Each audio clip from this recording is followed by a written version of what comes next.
Fair use is a legal doctrine that promotes freedom of expression by permitting the unlicensed use of copyright-protected works in certain circumstances. Section 107 of the Copyright Act provides the statutory framework for determining whether something is a fair use and identifies certain types of uses, such as criticism, comment, news reporting, teaching, scholarship, and research, as examples of activities that may qualify as fair use. Section 107 calls for consideration of the following 4 factors in evaluating a question of fair use: amount and substantiality of the portion used in relation to the copyrighted work as a whole. Under this factor, courts look at both the quantity and quality of the copyrighted material that was used. If the use includes a large portion of the copyrighted work, fair use is less likely to be found. If the use employs only a small amount of copyrighted material, fair use is more likely. That said, some courts have found use of an entire work to be fair under certain circumstances. And in other contexts, using even a small amount of a copyrighted work was determined not to be fair because the selection was an important part, or the heart, of the work. Welcome to the broadcast. This is a source of information on all things related to commercial appliances. Welcome all of you that are new to commercial and those of you well-versed in this industry of ours. Your host is Mike Reed, a technician who has been in the industry for 32 years, with his beginnings working in his family's appliance business based out of the western suburbs of Chicago. Get ready for a truly interactive broadcast. Have all your questions ready and prepare yourself to truly engage with Mike and discuss ideas on all things related to commercial appliances. Without further delay, here is your host.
This is Daniel with Teachable Industries, and welcome to our brand new technical training series.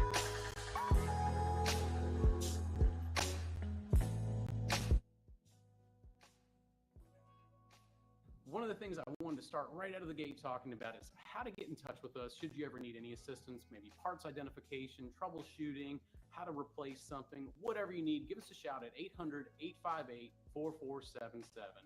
We've got a team full of great service techs waiting to take your call. Never going to be on hold for anything more than about 15 minutes. Our typical answer time is about 3 to 5 minutes if you even have to wait that long.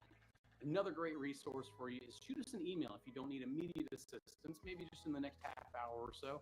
Shoot us an email over to service@championindustries.com. Great place where you can always grab some manuals or parts lists or whatever you need. We can shoot that back over to you pretty quickly. The last thing I'm going to let you know about is our website, championindustries.com. Great place to find spec sheets, manuals, user guides, parts lists, all kinds of great stuff, and then some more videos will all be available there on our website at championindustries.com.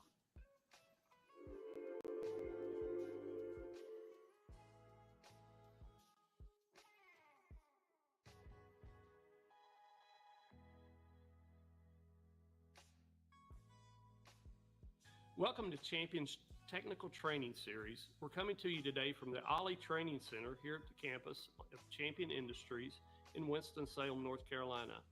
This training series is targeted to help you as a service technician know more about our equipment so that you can successfully make repairs for your customers in and out of warranty. The training will be a technician-to-technician training, so the members of our team that you'll work with have spent time in the field, some of us 20 plus years, so we kind of know what you're dealing with. We hope that this perspective will help us do a better job of training you on our equipment so that you know what you need to be successful. In this training series, we will cover Champion's warewashing products. Champion manufactures everything from a small glass washer to a large upright conveyor. We will have chapters that will cover all of these pieces of equipment so that we can equip you to address any Champion product you might run into. A little bit about our team. Champion Service Call Center is made up of about a dozen members. Some of them are seasoned technicians who handle your technical service calls. We also have parts specialists and also customer service specialists that will help you with any paperwork and issuing authorizations to do work and processing. So we hope that our team can, back in those days, dishwashers were really thick metal put together with rivets, but they still were pumping water and sanitizing dishes. The Champion dish machines that you'll see today in the market are made of lighter metal. They're more energy efficient and offer functions and controls that give the operator more flexibility, and we can customize them to the use and off. All sorts of graphics that will help you diagnose. We'll try to cover most of these in the videos if you're beginning to watch. So again, restaurant is cleanliness. Not only is it a matter of public set, you represent your company well, and check us at 800-858-4477.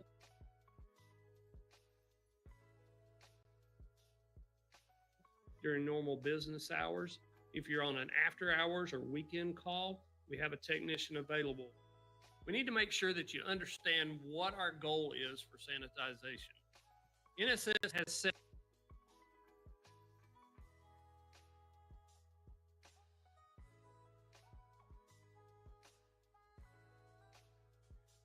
machine.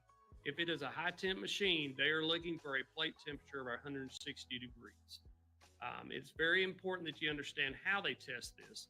Testing is done with a holding thermometer. It could be what we call a puck, or it could be a probe style thermometer. Some inspectors also use heat tape. If they're using heat tape, it's important to make sure that they're using 160 degree tape, because that is the temperature that our machines are designed to reach. And that is what is required by NSF. If you get an inspector asking for a higher temperature, they're incorrect on what they're asking for, please contact the Champion service team and we'll help you navigate with the inspector what is required from our machine. We want you to understand the dishwashing formula. This is what the machines are designed to do to reach the required NSF temperatures. The way that we get that plate temperature up and the plate clean requires 5 specific factors. Number 1, time. This is how much time is the dish spending in the wash cycle? How much time is it spending in final rinse? Temperature obviously is extremely important. The water has to be a certain temperature. As you step through the process, we get hotter as we work our way towards final rinse. This helps bring that plate temperature up to where it hits 160 or above so that we know that the plate is sanitized. Mechanical action. That is the action of the pump. Is the pump pushing water quick enough? Is it able to move water and hit the dish hot enough and with enough action for the heat transfer onto the dish? And also important is procedure. Either due to a health department issue or the customer will say, hey, my machine's not getting up to temperature. My wash water's not hot enough. My final rinse is not hot enough. Down and limit that. But it may be that the exhaust system needs to be addressed by the customer. The other thing could be tank heaters. We need to make sure that our tank heaters are operating properly.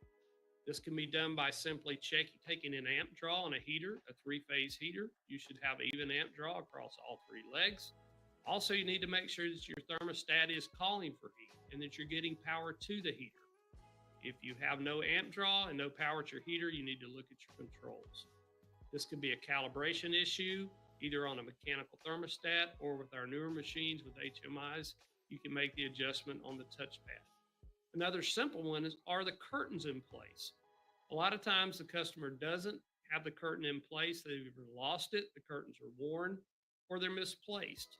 On most of our machines that have curtains, you'll have a sticker that tells you where the curtain goes and whether it is a long curtain, a medium curtain, or a short curtain. Make sure that the curtains are in the proper place.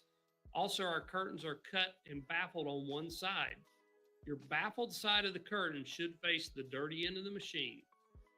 Curtains not being in place or improperly placed or not put in the proper direction can cause heat loss. Last item you might ought to look at is make sure that the drains aren't leaking. If the machine is losing water, then it's going to cut the heat off and refill itself. It's refilling with that 120 degree water coming in, and the heaters are not on, so therefore you're going to lose heat. The second piece is mechanical action. We're talking about your pumps. The wash tanks are always going to have a pump that's moving water through a wash arm. We're recirculating heated water with detergent, pumping it through the arms to hit the dish at a certain rate. If the pump is not moving enough water, we need to figure out why. The most common problem is the customer is not cleaning the intake screen. There'll be an intake screen that you can physically remove from the pump suction portion of the tank. This is typically at the bottom of the tank. You remove the screen, make sure any buildup is off of the screen, and then put it back in place. This allows the pump to easily suck water out of the tank to be propelled back up into the wash arms. That's the most common problem. There can be deeper problems if they have run the machine without the screen in place. Debris could have made its way into the pump. The impeller could have broken and worn teeth. Those are things to check. If you have leaking seals, especially up at your wash arms, if your wash arms are not tight against the back wall where they snap in on our rack machines and our flight machines, that can affect your water flow to the dish. Lastly, make sure that the wash arms themselves are clean. Wash arms have an end cap that can be removed for cleaning. Make sure that the wash arms are in place. The end caps on the wash arm are in place. These end caps often have an O-ring that seal them properly. Chemical action checks. We need to make sure that detergent is making it to the wash tank. If you have a third-party chemical supplier and you don't see detergent in the tank, the customer will need to call them. Typically, a company like Ecolab that has their own equipment supplying the detergent. If you have built-in Champion detergent delivery systems, we need to check and make sure that there's chemical in the jug, that the pumps are rotating, and that the settings are good. For specific settings, contact our team at 800-858-4477. Also, make sure the customer's pre-scrapping their dishes. We touched on that before. We need to make sure that those dishes are somewhat clean from large debris before they ever hit the dish machine. Excessive water overflowing. If a machine is using too much water, if the drain is leaking out, if the wash water is making its way out of the machine because of the way they're loading, if there's a curtain missing, this is important and has become a more prevalent piece as codes have changed throughout the U.S. Building plumbing that uses Schedule 40 requires water that is not in excess of 140 degrees. Obviously, our machines work at a higher temperature. For that reason, a drain water tempering kit is now installed on a lot of machines. What the drain water tempering kit does is it has a sensor inside that monitors the temperature of the water that is coming from the dish machine. This is a very important piece. It does require its own cold water supply, but that is the concept behind drain water tempering. Champion provides drain water tempering kits with most of our machines that hit the field now. So you will run into this both during install and when working on the dish machine. If one of these units malfunctions, then there'll be some heavy cold water use for each of our product lines.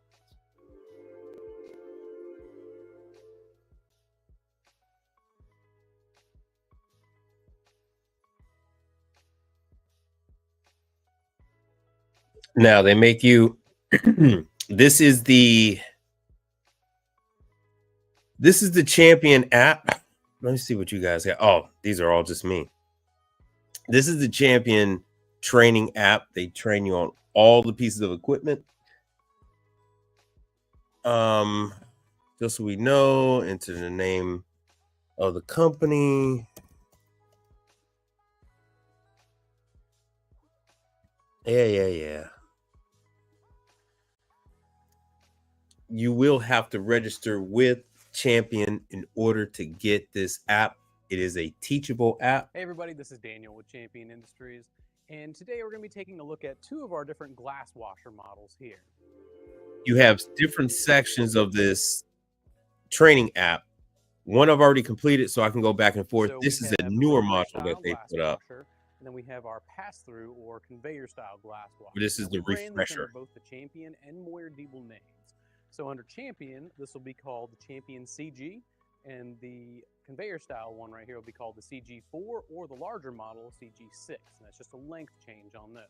Under Moyer-Diebel, these models we have here, Moyer-Diebel, this is the DF, and then we move over to the conveyor style for Moyer-Diebel. This would be the SW400 or the SW600.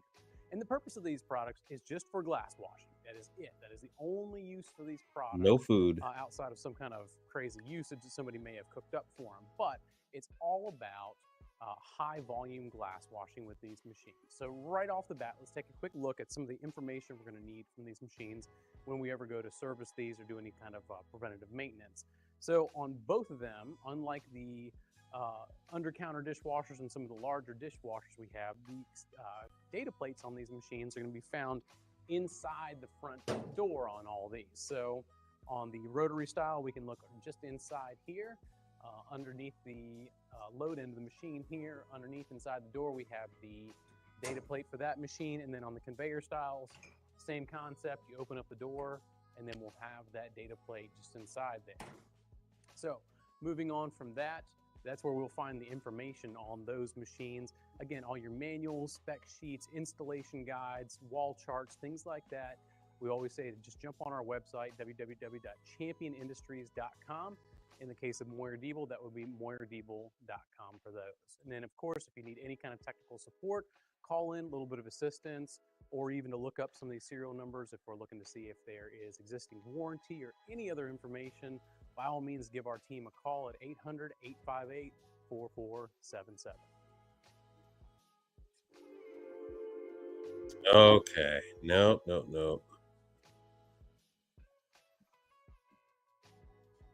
So now I have to fill out these damn questions so that they know I'm actually paying attention to the damn video and not just flipping through. This is one of the more frustrating parts of some of the teachable configurations. All right, these machines are specifically designed to wash glasses and drinkware. This is the refresher section that I'm going through. I'm not going through the new. Yeah, I said correct already. Damn it. If you need technical assistance, boom, yeah, there it is. And continue. And we're walking. Now, next section, another video. Now they're going to go over how the damn thing works. All right, so let's start out with talking about This is the basic refresher operation video. of these machines. What's Refresher supposed to section. happen in order? So once this machine's been connected to, been plugged up, connected to both hot and cold water, and our drain's been connected, let's go into just basic normal operation. Once again, in order to get access to this app, So we're going to start with the rotary machine. the You'll notice that both Champion machines are gonna Teachable be app, very similar in you have to almost contact all Champion, aspects and of they'll the give you a actual link. internal operations of these. So we're going to come over to the machine. Let's say that we've already got our water connected and everything, and we've got a little switch right here on the side. So this switch right here we have three different operations for this switch. We can turn it up, which will be the on, and the machine will automatically start to fill itself up. We have off, which is in the center, and we also have down, which is flush. We'll get into that in a second. So when I turn this machine on, it'll automatically start to fill up the wash tank, which is right here behind this, in the inside of this cabinet here. We also have our screens and everything in the way. So let's go ahead and pull those out, and I'll give you an idea of what we're looking at in here. So I've got those out of the way. And like you've probably seen on many other types of ware washing machines out there, this has what we call a standpipe or an overflow pipe inside this. So when the operator or the user of this machine goes to turn this thing on, it's always good to just double check that this overflow pipe is in its proper location in there and fit snug. You don't need to jam it in there or twist it in hard or anything like that. We want to make sure that's in place. Pause. So inside the tank, when this thing starts to fill, it's going to fill itself up. And then inside, if you look inside this machine, there is a float, and that's connected to a switch inside here. And once that float brings itself up to the proper level where that switch reads, that's when it's going to let it know it's time to go ahead and shut off that water because it's full. So now that I've got this machine on, let's say I had the water on, the power on and everything. So I've turned the power on the machine. It is filling up with water. So what that's doing is filling up off of house hot water. And on this machine, it's recommended for a house 140 degree water. So this machine is actually rated for anywhere from 140 to 160 degree hot water. But even in best case scenarios, most of the time, again, you all know we're barely going to get 140 degrees to this machine unless they have really hot water. Yes, sir. Now you'll also see that we do have cold water going to this machine. We'll get to this in a little bit, but there is a mixing valve on this machine because when we are washing the glasses through, again, both of these machines here, it's going to use the wash water, that 140 degree wash water to wash, and then it's going to go through a cool rinse, or a kind of like what we call like a cool, warm, mixed rinse. That'll be at 70 degrees. We'll get on how to balance that out later. All right, so over here on the conveyor style machine, again, very similar to what we saw on the rotary style machine. We have the screen down here. We're going to want to make sure to take that out of the way, check that that overflow pipe is in place, and then from there, we'll come over and click on. Again, when I've got that, we're ready to actually run this machine. We'll have the water on and everything, and then that'll begin to fill up. Same thing, it has that float on the inside. Once that tank fills up with that hot water, that float will go up, that switch will be satisfied, and from there we'll stop filling. It will also, once that is full and ready to go, it will begin the conveyor on both of these machines as long as the conveyor limit switch here on this machine or on the rotary style, this conveyor limit here has not been tripped. So from there, again, we would make sure we had our detergent, our rinse aid, and also our sanitizer, because this is considered a low temp machine. We have to have the chemical sanitizer. Once all those are in place and those are set up, they will begin to dispense as appropriate. All right, so just the basic operation of using one of these machines Halfway through the is, video. let's say this glass I have here, I wanted to go ahead and start washing that. Now with the machine on, if I was ready to roll, I would just want to make sure that this table limit switch, very similar to a table limit switch, but this conveyor switch right here was back in this position. That way, as the glasses go around clockwise position, it would come and then click on that switch right here. As you can see here, would be running, and then as this glass came around, hit that there, it would stop the operation. What you will see out in the field many, many times with these machines, especially in like a very high volume, let's say a hotel bar or something like that, where they're using one of these, is many times the bartenders and the users will actually take this little device right here off and then just leave this in the open position. That way it continues to just run and run and run. Again, that's not really how we design these machines to use, but that is many times how they actually use these, and they just let them continually run. It is best practice to have it there. Definitely uses a lot less water, but again, those high volume bars and those bartenders, they learn how to use these things to the best of their advantage, so we can't blame them for that. Either way, we want to make sure that's at least somewhere around should we want to use it. On the pass-through style machine, very similar. Let me grab my mug here. As this glass goes through the machine, it'll first go through the wash, then through that rinse, and then that final rinse with that sanitizer, and will unload itself onto this little tray right here. And as that fills up, it will push that limit or conveyor limit switch there, stopping the conveyor. Again, just like I said, we saw on this machine right here, the super high volume bars, sometimes they will actually pull that off. I will say in this case of this machine right here, that is not something you want to do, or even if a bartender or user or operator suggests it, you definitely want to have this conveyor switch on this machine. It's detrimental because as the conveyor keeps collecting, we don't want glasses crashing into each other. So that's a big red flag if you see somebody try to ask you to take one of those off. So that's the at end answer of the to day, question with number one. machines, let's talk about wanting to turn the machine off and drain it. So what we would do is come in, just like we had here on this one, we would want to switch that to the off position if it was on. Same thing on the rotary. We would come in here and switch that to the off position. And then very carefully, because again, remember it's very warm water inside this machine, we would pull these screens out of the way and we would take that overflow pipe and we would pull that out, and that would allow the machine to drain out. Now on those same switches you see here, there is a button that says flush, and it's a good way to flush out the inside of that tank with that overflow out. So you can actually depress that and that will click back, is this button for flush. And what that does is just allows that water to flow back into that tank. And if there's any sort of, just dirty mess and stuff like that, let's say they actually scrubbed out that tank, that'll allow that to flush that water through that system and go back into the tank and allow that to kind of just clean that out as they go.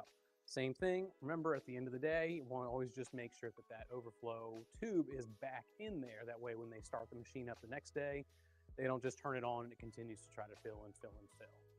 All right, so let's talk about the end of day, just kind of the daily cleaning on these machines. First thing first, of course, we want to turn the machine off, have that in the off position. Now we have on the rotary style machine, we have two different screens. We've got this upper one. You notice this because it has a little curve to it. We'll want to clean that out. Many times, especially in these applications, you'll get a lot of lemon seeds and little paper straws and things like that in these machines. You'll have to clean that out and put that back. And then we have that main scrap screen that's right over top of the tank. We'll want to clean that out every day as well. So make sure that we also put that back the way it's supposed to. Now, the other thing we have to look at on these machines is we have this curtain on the inside. Of course, we want to make sure that that's nice and clean and that gets washed, as well as just checking around inside here where we actually have the turntable, carousel, whatever you want to call this right here, is that's nice and clean. And then these little inserts right here that can kind of guide the glasses, those as well are nice and clean. Yeah, you'll So find that moving over curtain to is the usually rotor or the damaged. pass-through style machine is very similar. We've got curtains on both sides, on the exit side and the entrance side. So we open this up here, and we have this screen right here, and this is the main screen, very similar to what we saw on the rotary style machine. Once this video is done, I'm going to flip to the other side of the and again, when they're Teachable draining the app. machine, by pulling out that plug, again, just checking down inside that tank there just to make sure that nothing's built up. If they have a wash down hose somewhere close by, they can use that to wash inside there. Again, they can just use, after it's cooled down, you can use a soft rag, kind of clean out on the inside, and then go through that flush procedure to get that water to flush anything down the drain for there. Outside of that, we'll get into a little bit more advanced cleaning later on in another video. We have some little scrubbers and different things that they can use to clean off clean the wash arms. We'll get into that in a following video.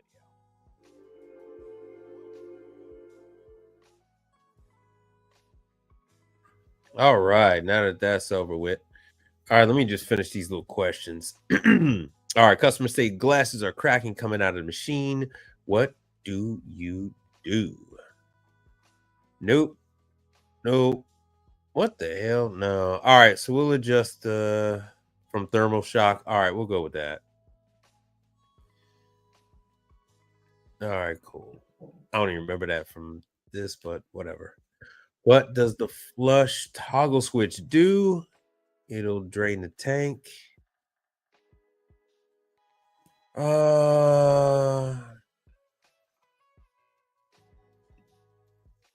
Is it that one or is it the next one? Ah, it was the next one. Damn it. All right, so that's, oh, goodness gracious. I know it's this one. What is it going to make me rewatch the video or something? Oh, come on, man. You've got to be kidding me. It's going to make me watch the whole damn thing. So now we know the damn thing will make you watch the video over again. Tragedy.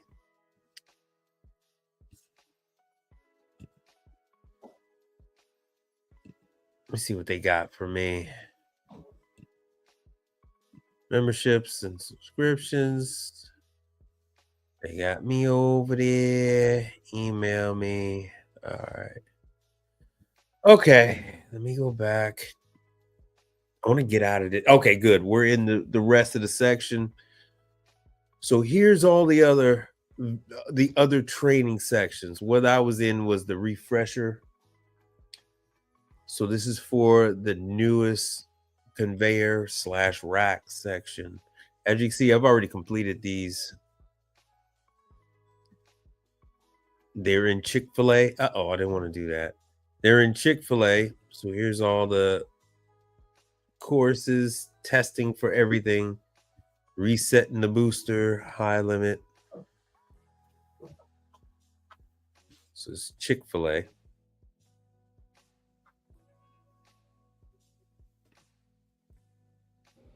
This is a procedure to reset the high limit thermostat on the Champion dishwasher with a booster heater.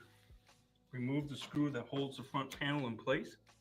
It's crazy because that looks a lot like a Jackson dish star.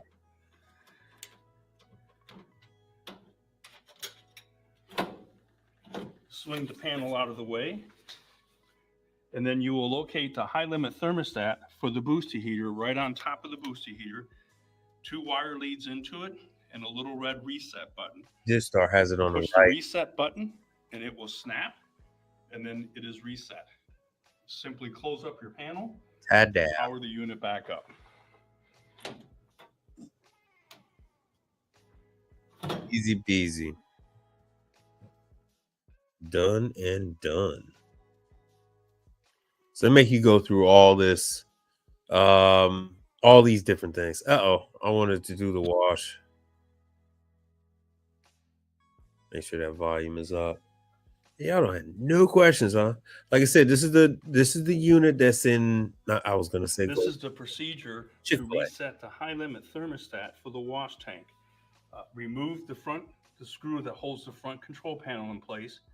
Swing the front control panel out of the way. Then remove the screws that hold in the front panel, the main front panel. Once you complete all these, they give you a certificate for each section, each component. And slide that out of the way. So I have my Chick-fil-A certificate. You will then identify and locate the high limit thermostat, which is located right down here, and then push and hold the reset button for that, and it will snap.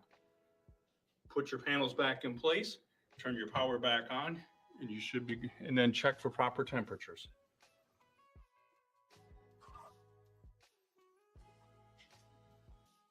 All right, now this section is different. This is how you test them.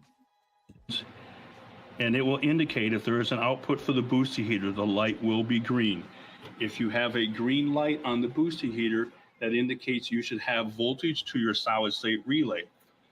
If the indicator light on your solid state relay is green, that would indicate that it is made. So what we need to do next, using our meter, we need to verify correct voltage on the booster heating element by checking voltage across all 3 leads. If we have proper voltage, we also want to verify that we have the correct amp draw. So we would use our clamp-on amp meter, and we would measure the amp draw for the heating element on all 3 legs. If you have no amp reading, then you have a shorted heating element. Amp meter, and we would measure the amp draw for the heating element on all 3 legs. If you have no amp reading, then you have a shorted heating element. You can try switching the thermistor readers or the thermistors themselves, remove the wiring for the booster heater and put it in place where the wash tank is and switch them around. If the value changes, then you know you've got a bad thermistor. So if the value changes over to the rinse, you know you have a bad thermistor. If the value stays the same in the wash, CMA as well, then you know you have a bad thermistor reader card. You need to replace the card. Anyone who hold on, let me get into that with you. Hold on 1 second. Ooh, vacuum breaker. This is a good one. And then I'll address the Kofel's question.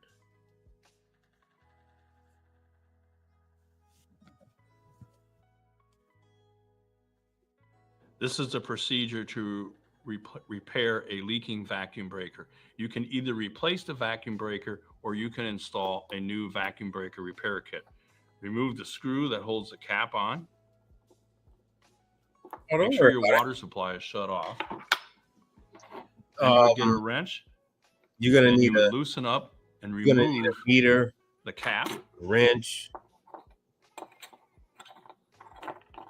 In the cap, there will be a gasket, small head, flat, and then there will be a float kit. Screwdriver. Remove the float kit. Who the hell has a cam? No, the cam timer wrench comes with the. And make sure that the gasket on there is clean. There's also a new repair kit that would come with a new float and a new gasket. What you also want to do is make sure that the stem that the float rides up and down on is clean. It doesn't have any scale buildup on it or any kind of debris from the water supply. If there is scale buildup on it, you need to clean it off using like a putty knife or a screwdriver, and make sure that it's clean and smooth so that the float moves freely up and down. Once you've done that, you can simply put it back together, put your float onto your stem, make sure your gaskets are in place, and just screw it back together.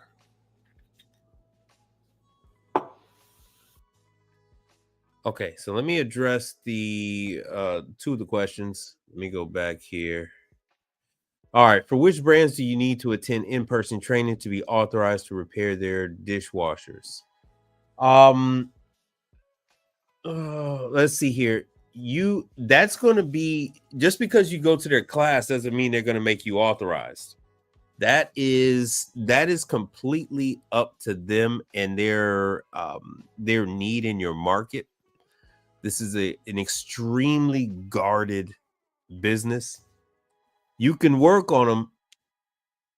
You would work on them if you've been to the training class and if you can answer all the right questions when you're on the phone with tech support.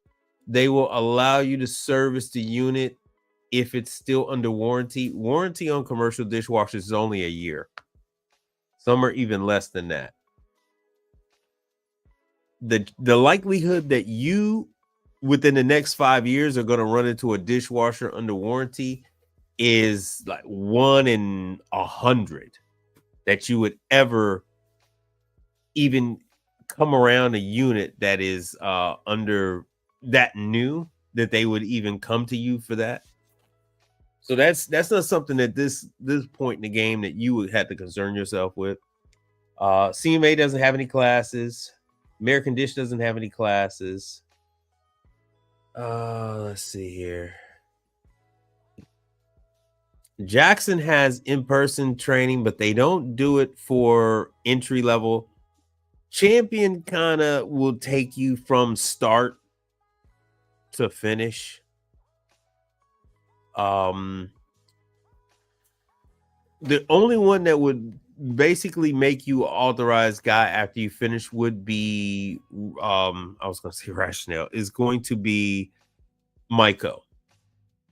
And the only way you're going to get into Myco training classes is if they really got a need in your area, and or if you already have a customer with a Myco or a couple of Myco dishwashers. So this one looks a little familiar because this is what you see in some of your Five Guys in the back. They use a power wash sink like this for the potatoes. And then you might see some of these in your retirement homes, that kind of thing. Ooh, all right. That's a good question here. And let me go back. Back. I'm going back. We'll do, you know what? Let me do the drive system. Let me bring this down. I'm going to end up talking over this. If you guys need me to go back over it, where we're going to explain in greater detail the completely redesigned drive system on the new Champion Pro Series. So, Myco, answer your question. Let's start with the Myco is the basics, only and then we'll one. go over how this is going to affect performance. The engineers at Champion have gone from the previous style there are no to a specialized direct tools. You drive can actually system move the that transfers the rotation of the with motor your finger, directly to the or you center of can the move the drive cams assembly. with a very Now, this small allows us to flathead transfer that screwdriver. energy using less parts, The which equals cam less maintenance. timer wrench As comes you can with see, the the dishwasher. drive system is moved from the outside to the center. And by testing and redesigning the lower wash spray arm pattern in research and development, we were able to achieve better wash results than ever. No, the Now, in order to dishwasher fully market, understand I want to how this say new rack is motion is going to affect our wash performance with the new Pro Series, oof. we have to think back to our 4 key fundamentals of ware washing. I always which say are that time, it's temperature, ice machines, mechanical action, and the dishwashers, introduction of and chemicals like the third detergent. one that I say. Now, in this first graphic, we see the old style of The- rack conveying, where the rack quickly advances and then stops, and repeats this process throughout the passage through the machine. With the all-new progressive drive system, as you can see in this graphic, the rack has a much Let me more turn even. this volume down. Now, a restaurant can still function without an ice machine, but a restaurant cannot function without a dishwasher. If you don't have any dishes, you have nothing for the customer to put their food on. Quite a few restaurants actually run some of their cooking apparatus through the dishwashers. A lot of Korean barbecue, that kind of thing. And so you got to think about it like this. If they don't have enough plates, they can't put food on them. If they're doing hibachi grill and that kind of stuff, and the grills are dirty and things like that, the people can't cook the food. Everyone, the entire staff has to stop what they're doing, and then they have to wash dishes. Racks per hour through the machine. But with that new motion, the wares are actually exposed So to the wash section. the dishwasher is a very important part of the restaurant. Without affecting throughput. Oftentimes, you'll find that the restaurant actually has to close if the dishwasher isn't working. We can't wash the dishes. Oh, this music is gonna. Okay. All right, they have heat recovery, that kind of stuff. Let's see if I can show you guys. Yes, there are a lot of companies that rent dishwashers. You would be oh so happy and oh so lucky to get a company, a restaurant, a retirement home, or something like that to rent one from you as well. You have the ability to rent. Excuse me. You have the ability to rent to lease a dishwasher. Each and every one of you has the ability to lease a dishwasher. Let me see. We'll go through this. Yeah, the dishwasher market is not smaller. It's just that there are fewer people to service dishwashers than there are people to service ice machines. And then you have ice machines at a gas station, and you're not going to find a dishwasher at a gas station. Hey everybody, this is Daniel with Champion Industries, and today we're talking about the all-new chemical delivery system on Champion's DH6000 series of door-type dish machines. And instead of boring you with lots and lots of technical detail of door-type dish machines, So, matter of fact, let me show you something. Let me do my fire marshal bill. Doggone it.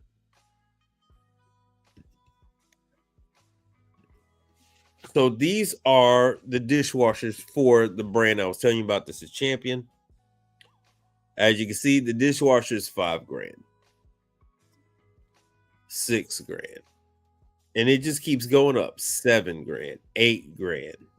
You know, the uprights, like the ones you see me working on, $8,000.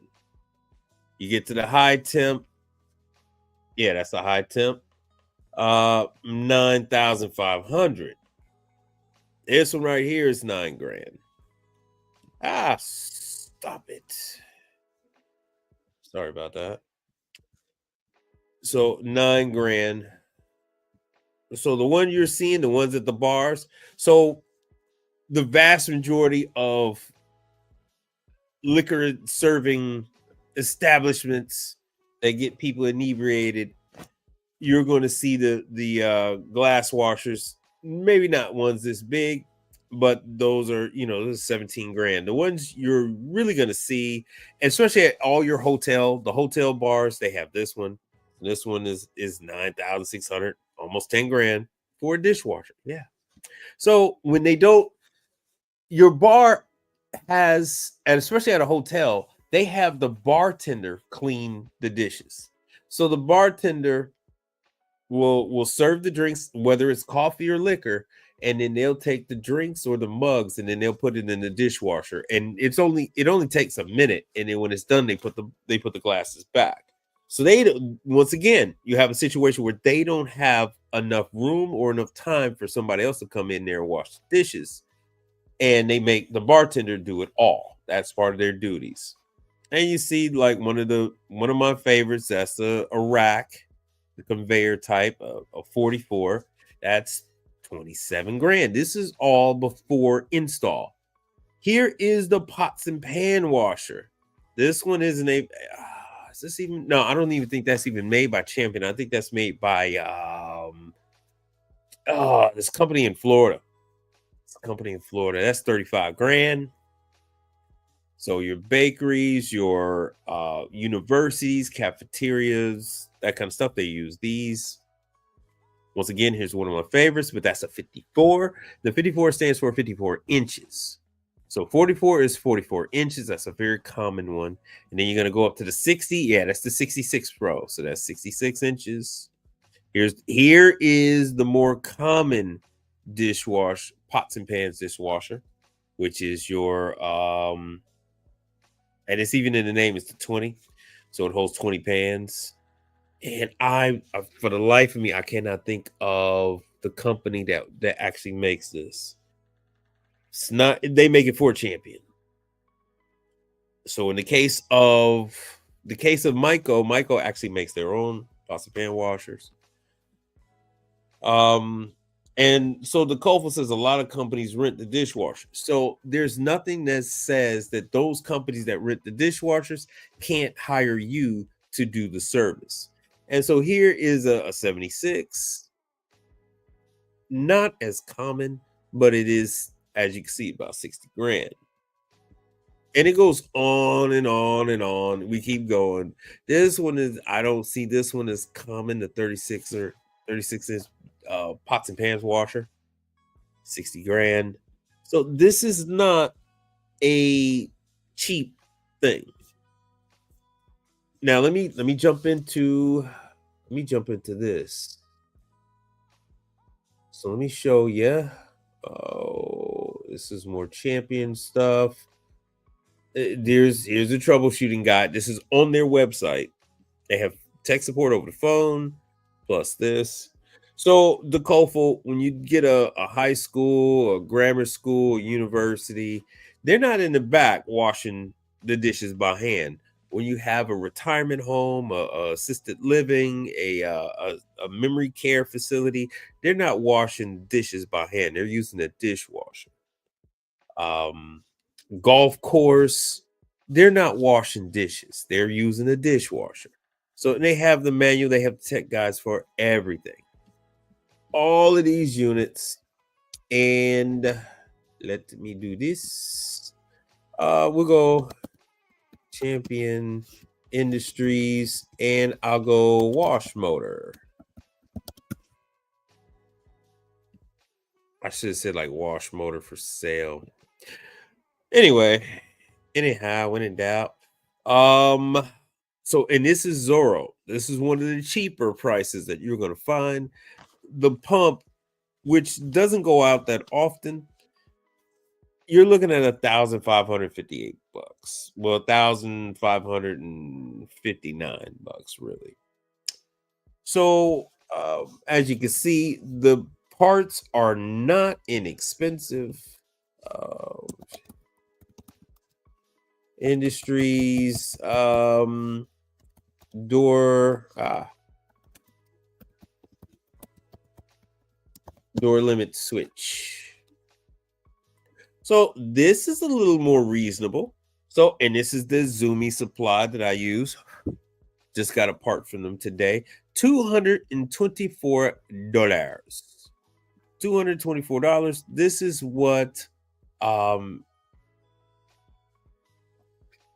what tells the unit when to stop washing dishes. And this is what tells it to start. So when you have dishes that go through, they'll go through the machine, and when there's no one around to collect the dishes, it will hit this table switch, and then the machine knows that it should stop.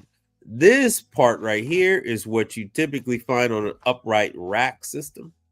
And I carry a number of these different switches on me. You'll find these on Myco, you'll find this on Champion, you'll find this on CMA. It's a very typical switch. Fun fact, this switch here, this part of the switch, you can actually remove a clip. The top can rotate around and you can reposition it. If you see here, it is like an octagonal shape, and you can pull it out and then move it so that you can position this thing properly. They have different mounting sections, and I actually carry the same brand. So everybody's carrying these different parts. So, and once again, any one of these components goes out, you no longer have a dishwasher. Any one of these components you go out. And if you'll imagine, you're over there leasing a dishwasher, and you say, hey man, you call up the company you lease the dishwasher from, hey man, my dishwasher's not working, man. You owe me.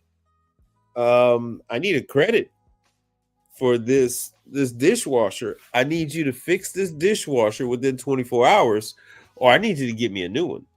I need you to get me another dishwasher. And that is why we're in need. We're in such a need. A dishwasher, if you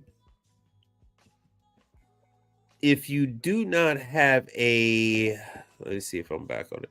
If you do not have a dishwasher, well, let me rephrase it like this.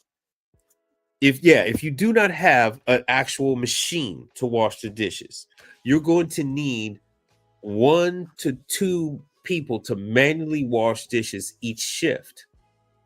Most places, if they're doing it manually, they still need 3 people. So if you have 3 people. Hey everybody, this is Daniel with Champion Industries. Let me pause this real quick, and let's go to the calculator. If we have 3 people, somebody give me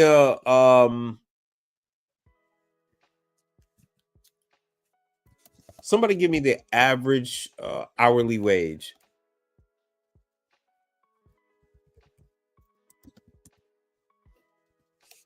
Come on, somebody give me the average hourly wage. Because no longer can you pay a dishwasher less than you pay everybody else. So let's just say it's $12 an hour. And you got a dishwasher there for 40 hours a week. 20. All right, cool. So check this out. So you paid them $20 an hour times 40 hours a week. That's $800 a week times 52. That's $41,000 that you have to pay for a glass wash, for somebody to wash the glasses, the dishes. Now, that's only one dishwasher. That's only one shift. They can only work 40 hours. So now let's put 2 people. You got one for the AM, and then you got one for the PM. Fun fact, if you only have one dishwasher, it's not humanly possible for them to wash the pots and pans and all the glasses and the dishes. So you need to have more. You need to spend more money on dishes. So so you're gonna have to buy dishes. Now, do you have room for dishes? So what we say? We said 40 hours times $20, 800 times 52, and then we're going to do this times 3. So really a minimum of 3 people washing dishes. 3 people washing dishes is going to cost you $125,000 per year. And if you only have one, I've been in dish rooms where they have 3 people working the dish station, and there is a dishwasher.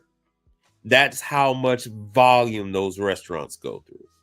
They still are paying $125,000 per shift. They got 2 shifts because they let me go back to the guy. Because they need their dishes. They need their pots and pans back. And you get to a point where you have no more room to store glasses. You have no more room to store plates, bowls, forks, knives.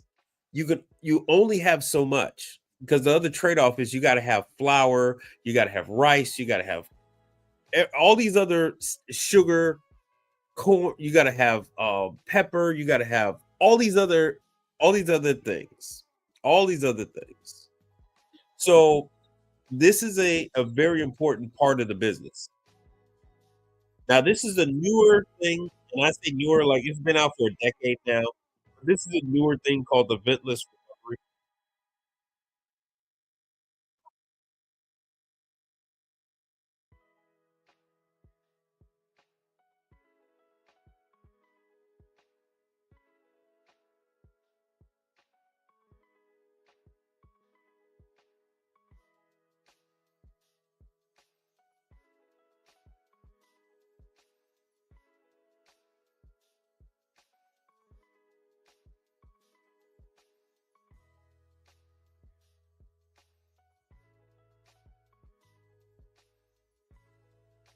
Oh yeah, you're only going to have recovery on a high temp.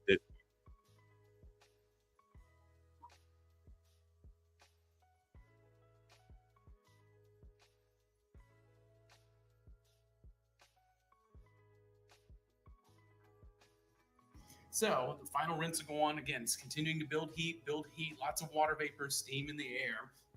The rinse cycle will go incomplete. So once that is complete, a nice little fan on top of the machine right here will cut on and start to bring all that heat and steam up through the waiting cold water coil. And so this device on top of the machine looks a lot like the radiator on a car, but Yeah, instead of it being does. filled with coolant or anything like that, it's just filled with nice clean water. So that's the incoming cold water that we talk about with this machine. So up here is cold water that's staged up and ready to go, sitting at its nice little cool 55, 60 degrees, whatever it may be, depending on where this machine is placed.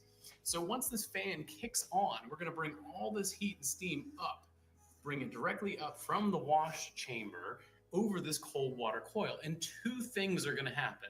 So the first thing that's going to happen is naturally what you'd expect to happen. All this cold water through this radiator style system is going to begin to heat up. And it will actually begin to heat up to about 110, 120 degrees. That's why we don't need hot water running to this machine. So the second thing that happens is like that cold glass of iced tea on a hot day outside, we're going to start to condensate that water vapor that's in the air. So we're All taking right, you care of guys 2 good different with things. this? We have the You heat should be just that about normally done. would need to be vented out of this machine that we no longer have to worry about. And the second thing is that water vapor in the air. We are condensing that and condensing it and holding on to that and draining it out of the machine. So, long story short, the customer no longer has to pay all of this money for a hood.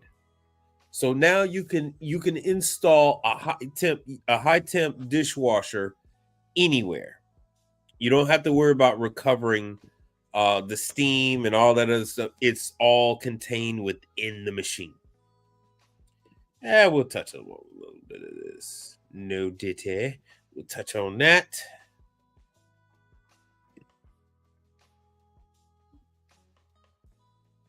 What's up, everybody? This is Daniel with Champion Industries, and we're down in the training center today taking a look at Champion's top selling under-counter dish machine.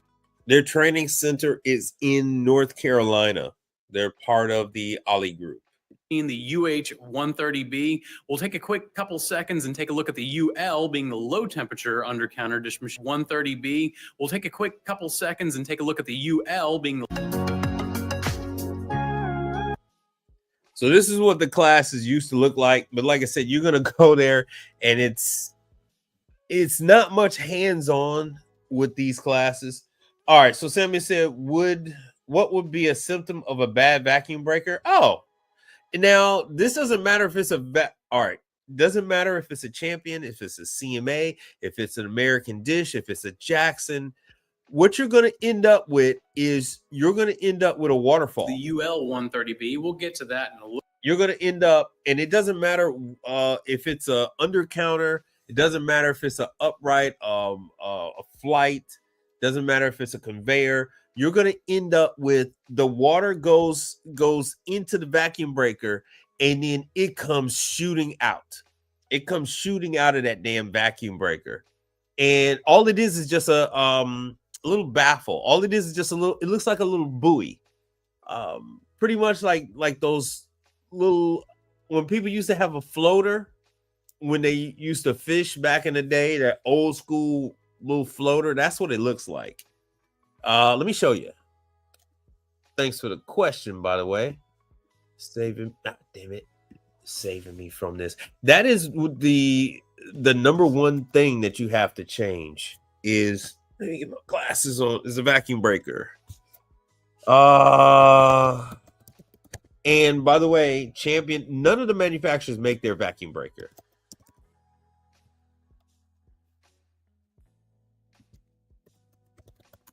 So it is, so there's CMA, there's their stuff, and it's for everything. InSinkErator, Watts. Watts is the primary go-to manufacturer, and there it is. So this is the inside. This is your vacuum breaker kit that you will replace. It's much easier just to replace the internals. It's much easier to change the internals on a vacuum breaker than it is to actually undo all of the piping. To remove the internals, what you see over here on the right, you remove those two screws at the top. You remove those two screws, and in this brass bar that runs across the circle, you put your wrench on it and you twist it off. Now, if you cannot get this off, you're going to put some not ice machine cleaner. You're going to put some dishwasher cleaner, some dishwasher descaler on it. Let it fizzle and bubble up and eat away some of that calcium, and then you'll be able to remove this vacuum breaker, because this is made of brass. It will separate from the body. If you wanted to, you can heat it up, because you're going to replace that. So this rubber is going to come out. You're going to replace this anyway. And you're going to end up replacing all of this anyhow. And as you can see, it's very inexpensive, $16. Now, this is the 1/2 inch. You got other sizes. You got lots of other sizes. But if what ends up happening is this gets frozen in place. As you see, there is a hole in the center. That hole lines up with this post. It slides in a bound chicka wow wow way. It slides up and down. It slides up and down. This is the male portion, and this is the female portion. All the calcium and minerals and all the other everything else from water ends up in here, and it provides friction. That's why it comes with lubrication. It ends up with friction, and then it can no longer slide up. And then when the vacuum breaker is frozen, and this is frozen in the down position, that water comes over here and it hits this orange section, and that water just sprays out. It sprays out like a kid's slip and slide faucet type of deal. It just comes shooting out from this silver portion here down on the brass. And so every time they use the dishwasher, they're going to end up with like a gallon, sometimes up to like 4 or 5 gallons worth of water ended up all over the floor, everywhere. Everybody freaks out. I love it. I mean, I get like breathing heavy, excited about it. Yeah, I love it. So they don't know what to do about it, and you got to go out there and take care of it. I see for everyone, American Dish, CMA, Hobart, everyone by law has to have a vacuum breaker. So I'm drooling, I'm salivating right now, just thinking about it. I'm just, yeah. Some people have an addiction to pornography. I got an addiction to dishwashers and vacuum breakers. So here are all the kits, and you would basically change the internals.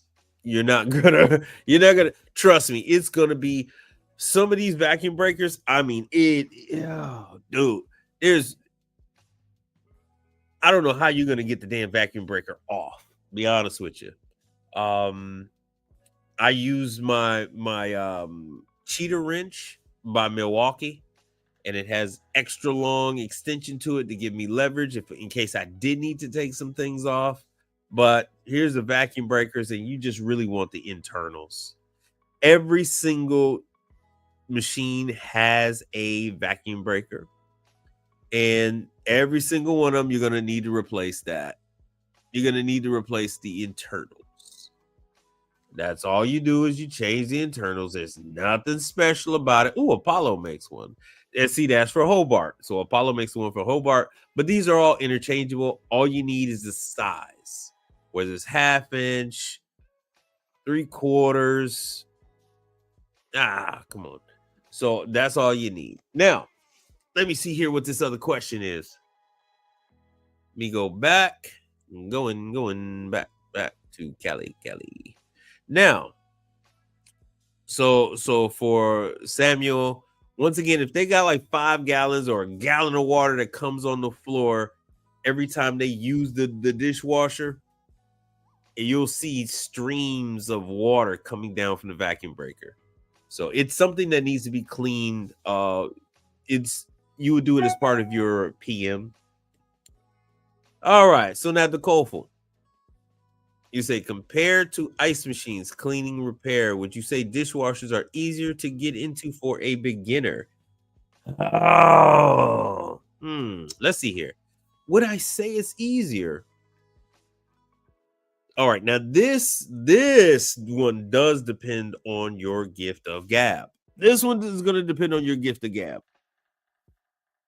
Ice machine is an easy sell. Right? I don't care what you do, how you do it. Ice machine is the easy sell. Now, your dishwasher, I'm going to say for you new guys, I'm going to say start out with the health department.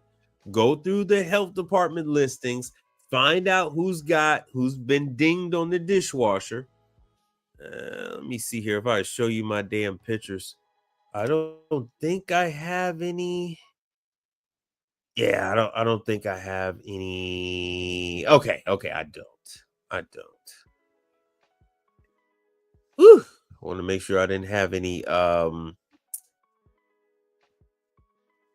inappropriate pictures, because I need to show you guys my. How the hell do I go back to my what's the name? Doggone it. Oh, here I am. All right, let me drop this. And let me share my screen. Yo, Picture Man 63, what's happening? All right, let me show you my. I guess I'll just have to do the entire screen. Trippy incoming.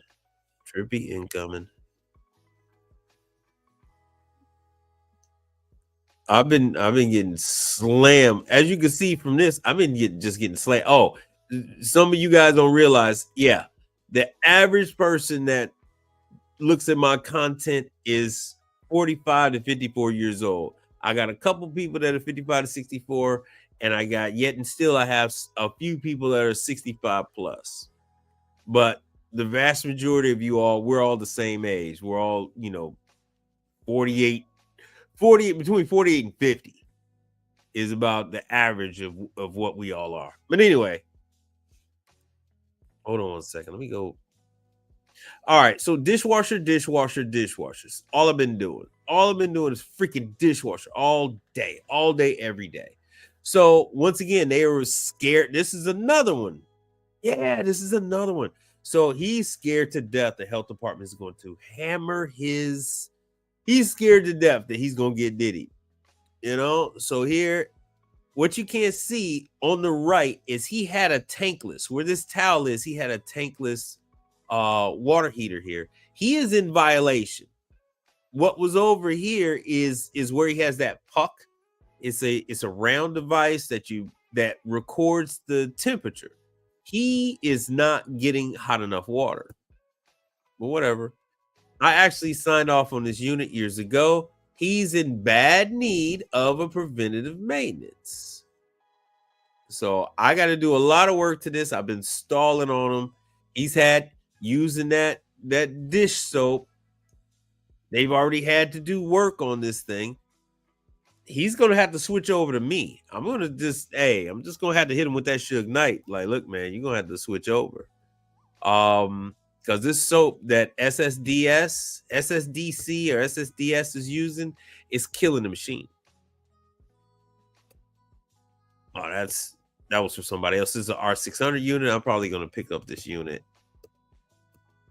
This is it's been 7 or 8 years that I've known this restaurant. I told this restaurant to remove these brackets, and I finally removed them 7, 8 years later. I finally removed the damn brackets. Oh yeah, sure, Mike. We'll remove the brackets. Yeah, right. All right. So anyway, this is the number one thing that they usually call me about is the dishwasher. So this is the one. And for all you guys, the schematics are there. As you can see, the schematics are there. Schematics are always there. Let me turn the damn volume down on this. So they are pretty how do I say this? They never really give me the full story. Whenever I go out to this location, they never give me the full story. So they had a problem with the sanitizer. But I get there, and of course, the unit isn't dispensing enough water, blah, blah, blah. They've had this for 7, 8 years. They only did 4,000. At least 198 cycles is me. That's me. So I don't know who the hell came over there and changed that damn switch. I had to go over there and change these out. I had to clean this sucker up. It's the CMA C2 model. So you're going to use, there's Reed. This used to be the plantation. This is where my name comes from. Let's see what else we got here.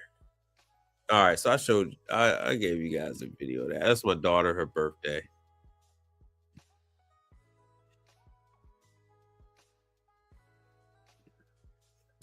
All right, let's see here. Let me share the screen. We'll go back to that. And we'll go back. All right, and we're back. We're back to the training. Now, I don't know if you caught this before, but every one of these manufacturer has a customer that they're doing something specifically for. And so Champion, it's you guys can see. So Champion, it's Chick-fil-A. This is one of their big customers. So if you're out there and you got a Chick-fil-A by you, Champion could be your in with them. If you got you're gonna have to use a multi-prong attack. You got ice machines that you can use to get to a customer. If you learn dishwashers, you got dishwashers you could use to get to a customer. You got all these different ways to get to a customer, man. God, I keep forgetting what the third one is. I usually tell you guys, but Everybody needs their dishwasher. Everybody needs their ice machine. And well, yeah, I guess refrigeration. But I usually tell you guys there are three different items that you can use to get to your customers, but use the damn health department.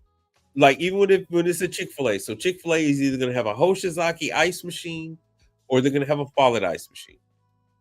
Now you know what with the dishwashers, they have Chick-fil-A. They're also, I think they use some of their locations use Henny Penny for the some of their locations use Henny Penny for the deep fryer. Let me see if I can pull that up for you.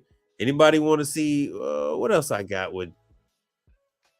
You see what else I got with dishwashers? But I've shown you guys this, right? What's the name of the acid? It all depends. All right, so you can get. So if you go to, what is that place? All right. Let me see. D-Lime dish machine.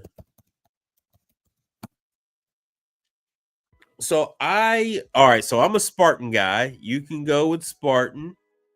Of course, if you go with Webstronch, you can order from Noble, but yeah, as you see, that's way more expensive. Now, if you go with, there's your beloved Ecolab. Oh, let me give you this. This is damn. Let me see here.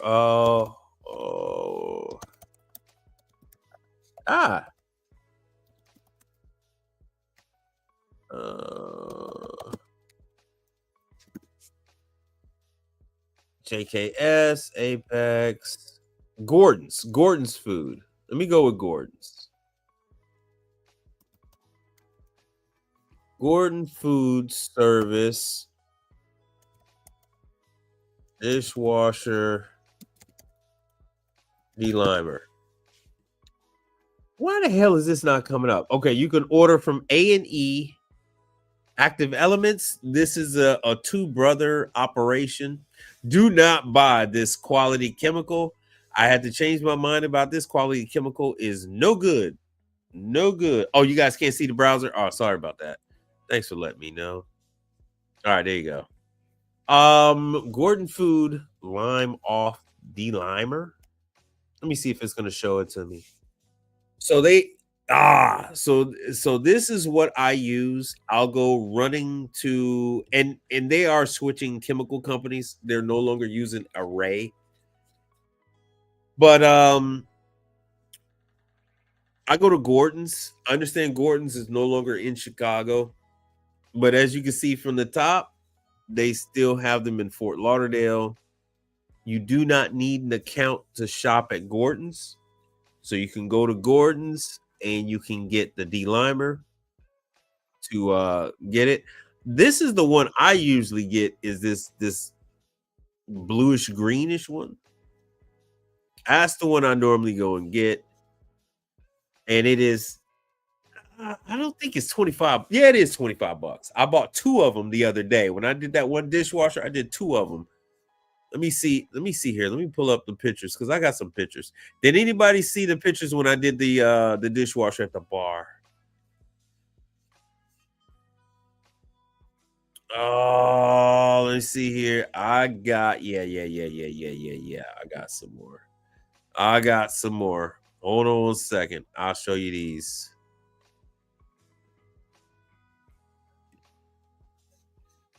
Let me go back to StreamYard. Let me cancel the whole shebang. Let me show you my phone.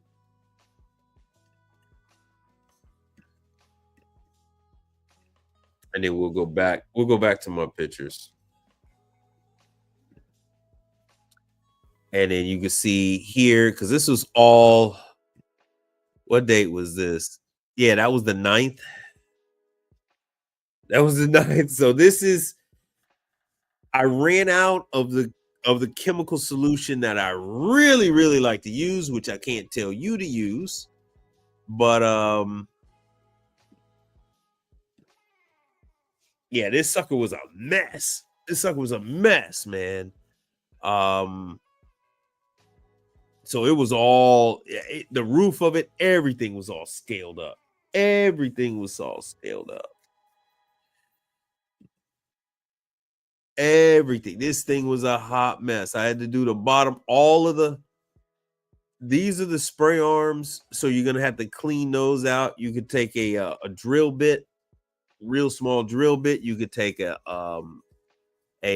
dental pick, or you could take one of the precision screwdriver tips with the long, at least like a good 2-3 inches long flathead precision screwdriver, and then you can clean all of those out. The arms all come off. They're supposed to anyway. The arms all come off, and this is at a bar. Oh yeah, he wants me to come back and then replace the light switch and all that other stuff. This is the chemicals he had.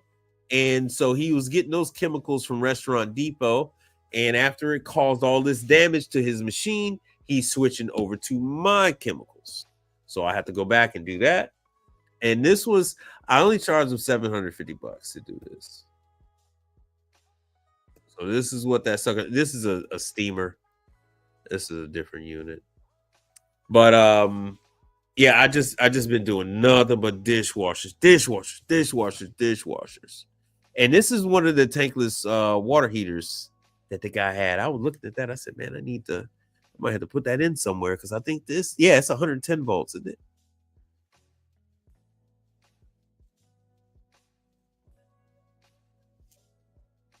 Let's see here on it.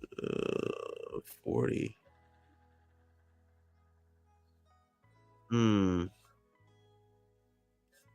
I thought it was 110 volts. I guess I was wrong. It's a 220. All right. But anyway, that's neither here nor there. You see what else I got? I got it. Yeah, there's more dishwashers. This is from a dishwasher. More dishwasher. Those Bucky's. More dishwashers. More dishwashers.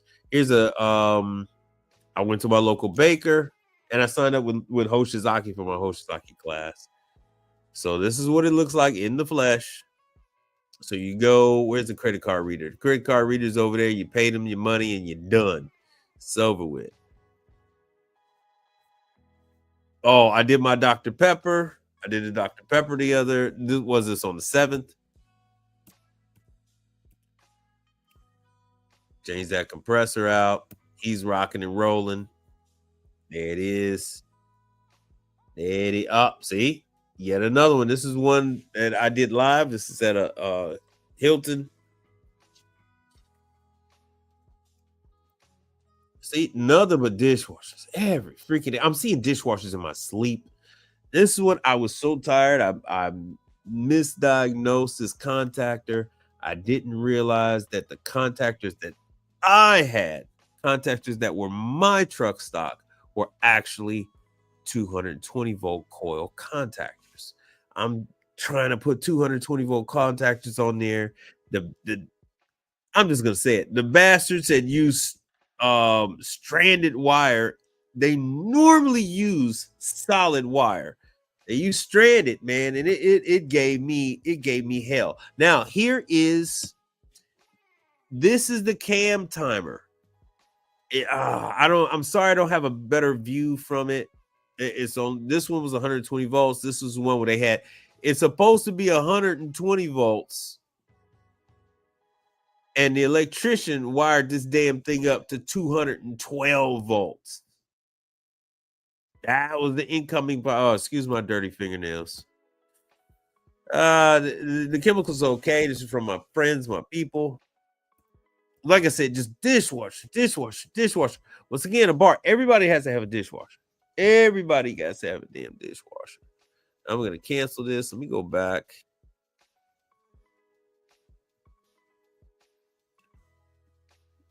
Uh-oh.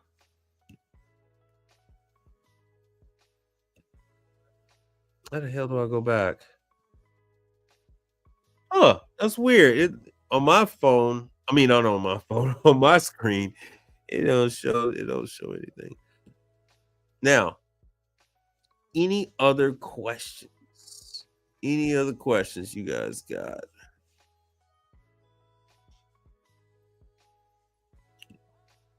So you're gonna, like I said, I use Imperial Dade. I use Imperial Dade to supply my stuff. They also are the ones that would get me into the ISSA show. The other companies, they would get me into the not the Sefesa show, but shoot, I can't think of the hell that the other one with all the contractors.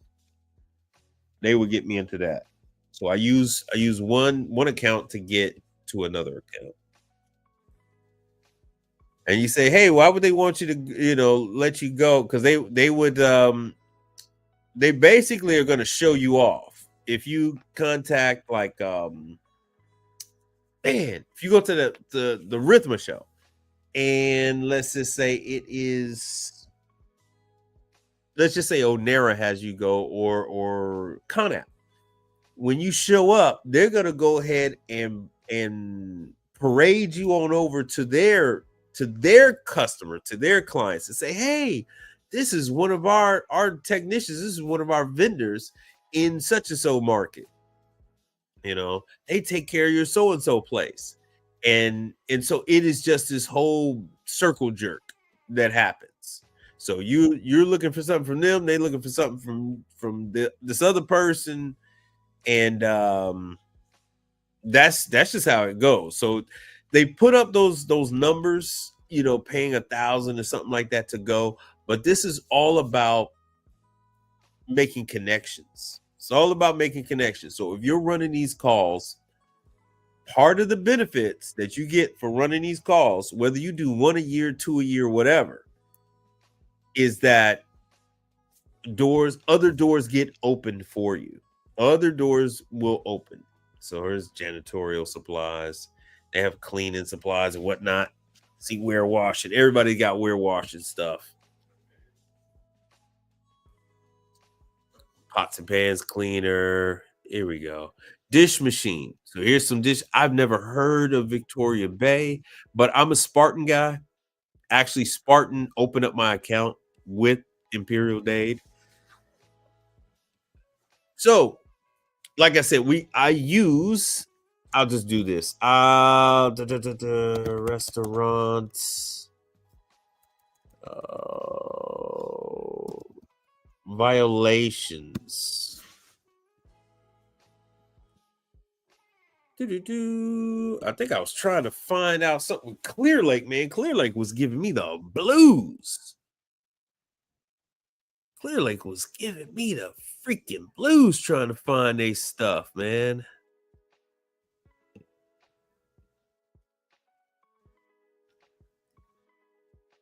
Destination. All right, you guys can see, right? See, so I'm looking for Stardas. I'm looking for information, and they won't give it to me. I gotta ask for specific. See this? I gotta ask for specific information. Let's see what they give me. Score of 5. Yeah, they got a weird scoring system. But see this? Back in the day, they had a score of 2. The hell?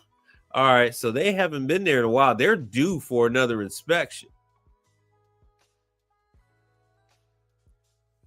This place is due for an inspection. So you use the health department. You use the health department to find what.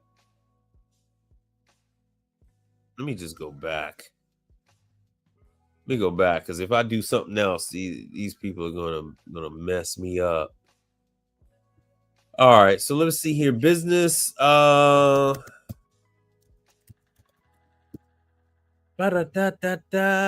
club. Okay, let's go with the country club. Let's see what the country club got going on. See what the country club. I hate country clubs. Score a 0. How the hell do you get a score of 0? Is that that can't be good? Is that good? They just did this. Okay, so they need to go back. So I guess this is ridiculous. I don't know what that means. There's no. It's a score of 0, a grade of nothing. And they were just there on the 10th. Let's see what the hell this last one. These damn things aren't saying anything. So, all right, you got to read between the lines. They are at least giving us scores. So you got to go with the score. I have no idea what the hell a 19 is. I don't know if that's good. I don't think that's good. No idea what that is. I have no idea what that is. Anyway, you're going to take this information. You're going to use this information to get your client. So this is my market. This is where I am. I have 0 competition in Galveston, Texas. There's like 2 of us. It's like 2 service companies that's really taking care of anybody. Oh, I just did this guy on Broadway. This is where I did the beverage fridge for what's the name? And he got a score 2. What the hell did these mean? Okay, so the health inspection he's due for the health inspector to come. All these guys are due. Health inspector been slacking. They've been slacking with the pimping. What the hell is this? Why are these numbers like this? So he had a score 2. I just did his Dr. Pepper. I just did his Dr. Pepper fridge at that Galveston Food and Gas on Broadway. I did the Galveston County, I guess adult. I did it. I put in the CMA dishwasher. They actually have 2 CMA dishwashers. I only put in 1 though. They didn't ask for the other one to be put in. That was a pain in the ass. What are all these damn zeros about? Are these zeros good? I guess these are good. I guess if you get the 0, that's a good thing. I guess. Every market has their own thing. Let me see what my boys got going on. Yeah, Galveston Bay Beer Company. Uh-huh. Oh yeah, they haven't been there. Well, they moved. They are no longer in Dickinson. Oh yeah, they were Oh, okay. I think I had to hit this. Nope. That still doesn't work. How the hell do I get these reports? A 2-week delay between inspection and posting. I don't know how the hell you get these reports. So they've actually changed their name. That's why. And this fun fact, these guys they said, "Oh, we'll never use you again. We'll never call you again." Bruh, they called me yesterday. Hey, we just want to make sure you're still a vendor for us. We want to make sure we got your email. Yeah, I bet.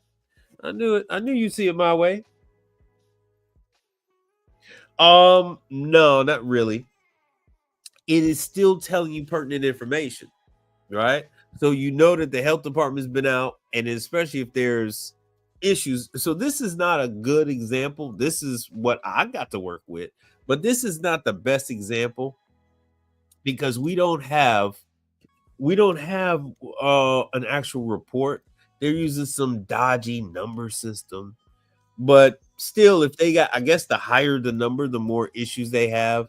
And so because I'm able to cover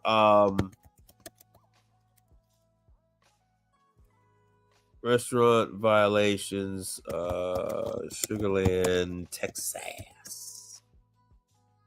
If the delay, so what if it's 3 months? So if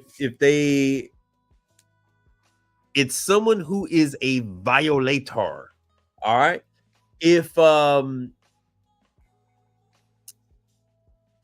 do I put this?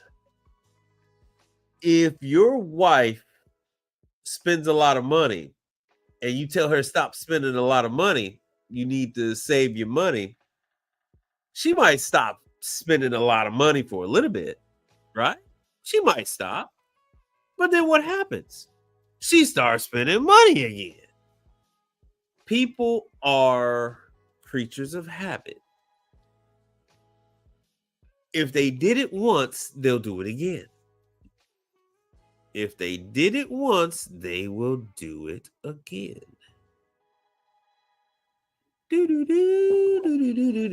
So this is what Sugarland, Texas, a la carte nutrition. I don't know what the hell that is. Alice Candy. Don't know what the hell that is. So anyway, so you see they have a number of issues. These people are habitual line steppers. And you just, it's better to go to someone who has an issue than not. Right? It's better to go to someone who has, you know, if you're dating and the woman that you're interested in has a sex addiction and you talk to her and she says, no, I'm celibate right now. If you go and check back with her in a month or two, she might not be so celibate no more. So that's how these things are. That's exactly how this thing is. Storing maintenance. So they have to do a number of things. And then two, the reason why some of this stuff is falling into disrepair, the reason why they're having some issues is because they, I can't whistle, but I would do that. Mechanical warewashing. That's the dishwasher. That's the dishwasher. Woo! Yeah, that's what I'm talking about. That's what I'm talking about. See, they got plumbing issues, blah, blah, blah. That's what I'm talking about. Who the hell is that anyway? And they had a good score. Oh, of course, it would be a bar. What have I been telling you guys about these freaking bars? What have I told you guys about these bars? Lots of work. Lots of good work at these bars. Right? So even though they had a good rating, they still have a problem with their dishwasher. And chances are it's in the bar area and not the one in the back. Oh, man. I'm getting excited. All right. Air gap.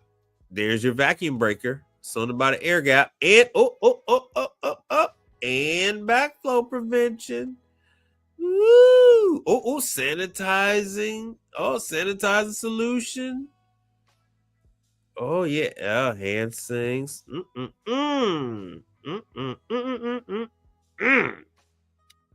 Yeah, hair nets. I ain't got nothing to do with that. So you use this as a guide. These are already people. Yep.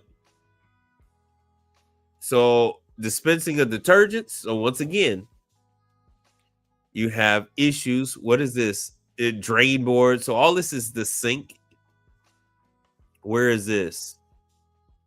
Oh, it's an Italian kitchen. BB Italian kitchen. I think I know who that is. I'm not that's the same people that own BB Butchers. Of course not, the Kofel. So the Kofel says, from my experience, if they are offenders, are they bad payers? No, just because someone has money and they open up a restaurant, they might have had a partner, and that partner, there's a very famous case here in Houston right now about that very same thing. So there's a place here in Houston that was called the Turkey Leg Hut. The wife handled, the wife was a partner in the business. The husband and his mother took care of the sanitation and dealing with the vendors and all that good stuff. They got divorced. The wife took ownership of the restaurant. She ended up with all of these violations. So she paid, but I mean, she did owe people, but she would pay her the repair people, but she didn't know anything about running a restaurant.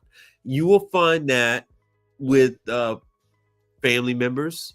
Maybe the father gets sick, the uncle gets sick, someone gets hurt.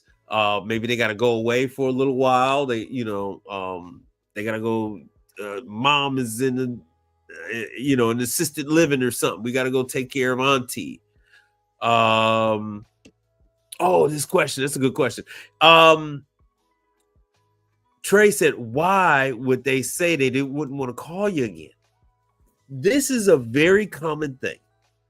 It's the same reason why you're going to end up with negative reviews. It's the same reason why you're going to want to separate your commercial side of the business from the residential. So they told me I was too expensive.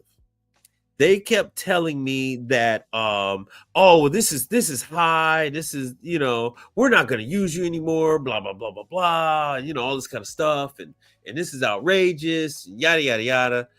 Hey, okay, cool. It's your money. It's your restaurant. It's your business. You want to brew beer 5 feet away from an ice machine. All those sugars, the yeast and barley and all that kind of stuff, the alcohol, all that ends up in the ice machine and that creates pink slime. And so you need that machine clean. If you do not want to call me, if you do not want to stay on schedule and I have to bring my raggedy ass on over to your restaurant, force my way into the back, open up the ice machine and say, look at this. The damn thing is all black. Do you want to get cited by the health department? Oh, no, go ahead and clean it. That's what I got to do. I said, help me to help you. This damn thing got to be clean. I didn't know it was like that. Yeah. Manual wear wash. That's manual wear wash. So these people, they know how to make pasta fazool. They know how to make cannelloni, manicotti. They know how to make chicken Vesuvio. They know how to make moussaka. They don't know how to operate their ice machine. They don't know how to operate their deep fryer. They don't know how to operate their dishwasher. So it's on you to say, hey, let me go on back there and let me take a look at your equipment. Most are going to say yeah. Some are going to say no. Those ones that say no are usually inexperienced, and they usually get the health department up their backside. Ooh, who is this? Ooh, what's going on here? What's going on here? Ooh, oh no, hibachi and sushi. What were we just talking about? Bonsai. So it's Japanese. Bonsai, hibachi, and sushi. Oh, Sugarland. You're gonna see a lot of that. And that's bad. If they only got a 90 and they give everybody a 90 and above, they only got another beer, brick house, and then that damn. Wow, I'm surprised that other place got good. Sanitizers, chemicals. Yeah, they need some help. And then too, you have it's a cultural thing. Oh yeah, it's going to be decoupled. It's going to be common. These are business owners. Not everyone. No. Just because it's been 3 months. I've gone through video after video after video, and I've shown you guys that they have to, because these people complain about the fees, right? You just said, oh man, it sounds like they complain about fees. Well, if they need $5,000 worth of repair, $10,000 worth of repair, they might just call around everybody and their mama to try to get someone to do it less than $5,000 or less than $10,000. So they might not get it fixed right away. And the health department says, okay, you got to get this fixed. So the next time I come back, I'll be back in 6 months. I need this all straightened out by the time I come back. So you have no idea. Only thing you can do is see about your opportunity. And then you act as if this is the way it is from now on. Like it's never going to, these places are used. These are restaurants. These are hotels. These are grocery stores. These are places of business. They are constantly being abused. Ooh, more backflow prevention, more backflow prevention. So every single day, these places are getting just trampled. And if they don't have strong management, or if they're constantly going through different forms of management, people are quitting, they might not know. Ooh, plumbing systems, pest control, hand wash, or sanitizing, blah, blah, blah, blah, blah. And you should hit everybody up, regardless if they are a good actor or not. If they are a good actor, what the hell are you there for? What are you gonna do if everything is in working order? You're gonna get a preventive maintenance contract. Yeah, that's cool and all, but your money is made when these people need service. When they need service, that's what you're here to do. I don't know are you supposed to go out and braid their hair? I mean, what are you gonna do? Comb their hair, paint their nails? I mean, I thought that you work on appliances. I didn't know that you were doing that one. You know what? I have never gotten a chargeback. I've never gotten a chargeback on the commercial side of things. Even with it being American Express, I've never gotten a chargeback on the commercial side. I've gotten a chargeback on the residential, never on the commercial. You see, I take a ton of pictures, and my pictures go way back, way back. If you ever have a situation where somebody is challenging your charge, because first of all, we document everything on the commercial side. So we document when we show up. We document what the condition is when we show up. We document what we're doing while we're there. And then we document what it looks like after we're done. Not only is that just a good business practice, but if you ever have someone that challenges what was done, because this is a business, the person that is going to ask what was done is the person that might be 3,000 miles away. You could very easily work at a location in your hometown, and the owner could be in Australia. The owner could be in the UK. The owner could be in India. It is a very common thing. And they say, hey, look, man, I paid you $3,000. What the hell did you do over there? And then you're going to want to send them pictures. It is what it is. And there are crooks everywhere. It doesn't matter. So, but I've never had a chargeback. But then again, look at what I do. I work on ice machines, dishwashers, ovens, and I've been doing it for years. You, not so much. So who knows what the hell your situation is going to be like. I haven't trained you. I don't know what the hell you're going to be going through. Don't know. I don't know what you know. I'm not using. So the Coleful ask, what software are you using? I am using the software that my mama gave me and the hardware that my father gave me.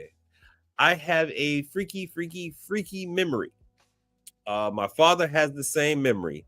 My father and I can remember every single customer we have ever taken care of since 1992. I have actually had customers here in Houston that I also had when I lived in West Palm Beach. They actually weren't in West Palm Beach. They were in Worthington. And then I'm working here in Houston. I'm like, I knew this lady in Florida, and she had a horse stable and all this stuff too. She's like, I used to live in Florida. I used to live in Worthington. I'm like, yeah, right by the down the street from Donald Trump place and the damn, I can't think of what the hell that expensive grocery store was. But hey, I remember everything about everybody. I remember what they do for a living. I don't remember their names, but I remember the environment that I'm in and what they do for a living, that kind of stuff. But I don't remember their names or their birthdays or nothing like that. But I remember what I worked on. Every single unit since 1992. So I don't have any employees. If I had employees, I'd have to use software. I'd have to use some kind of a software. But I'm doing all my invoices on Excel. And you got to remember, I was born in the 70s. So I came up on Lotus Notes, Lotus 123, all those iterations when it was what did Microsoft call their data? I used to have DBase 4 classes and stuff like that. So I'm not into using somebody's program, not when I used to take DBase back in the 90s. So I'm the same type of guy that the what the hell's that guy named that ran Spirit. So the guy that ran Spirit, he created their system. He didn't pay for a system. He created that their reservation system. He created that. The guy that ran Sun Country Airlines, he created that damn system. I come from that same generation where we just used a raw database program, a raw Excel sheet, and just made a form and just rocked it like that. But for you, yeah, you can go ahead and use some kind of program. I don't know what the hell Sage 50 is, but QuickBooks is cool. Clean maintenance, blah, blah, blah. So I'm just, plumbing system, physical good repair. So, just going through, they are being see, as you guys can see, it's just backflow, backflow, backflow, backflow. Everything is backflow. I'm gonna bite the bullet this year and do the damn backflow prevention, because all my clients need the damn backflow prevention done. It is required. And this sucks, man. The way they're doing this stuff, it sucks. Anyway, all these people with these damn scores, 87 and all that, I'd hit them up. I knew it. I knew it. Another Asian restaurant. I knew it. We have so many Asians here. You could just go through here and just pick Howdy Hot Chicken. Nah, that's probably not going to be. Ooh, it's a hospital. Let's see what yeah. Damn. The hospital, they need to be kept clean. How the hell is that? That's tragic. That's tragic. Highlands Elementary. I hate doing grade schools. Once again, the backflow.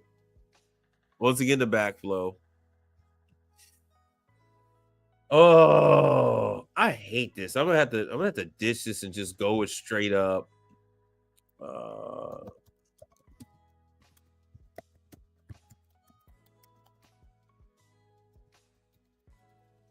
Anyway, so I was talking about, there are so many situations where the person running the restaurant has never run a restaurant before. They come into ownership of it, or they used to have, like I said, maybe they managed the books, or they got the restaurant through divorce, or from their uncle, their brother, their sister, whatever the case may be. Or maybe maybe they used to being just a bartender or something like that. Now they're running a restaurant and they run into all these other issues. Where the hell is my what's the restaurants?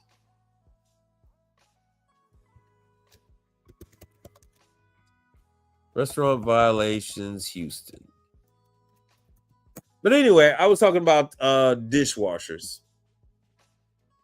So, yeah, here it is. Here we go. No records found. They do this stuff.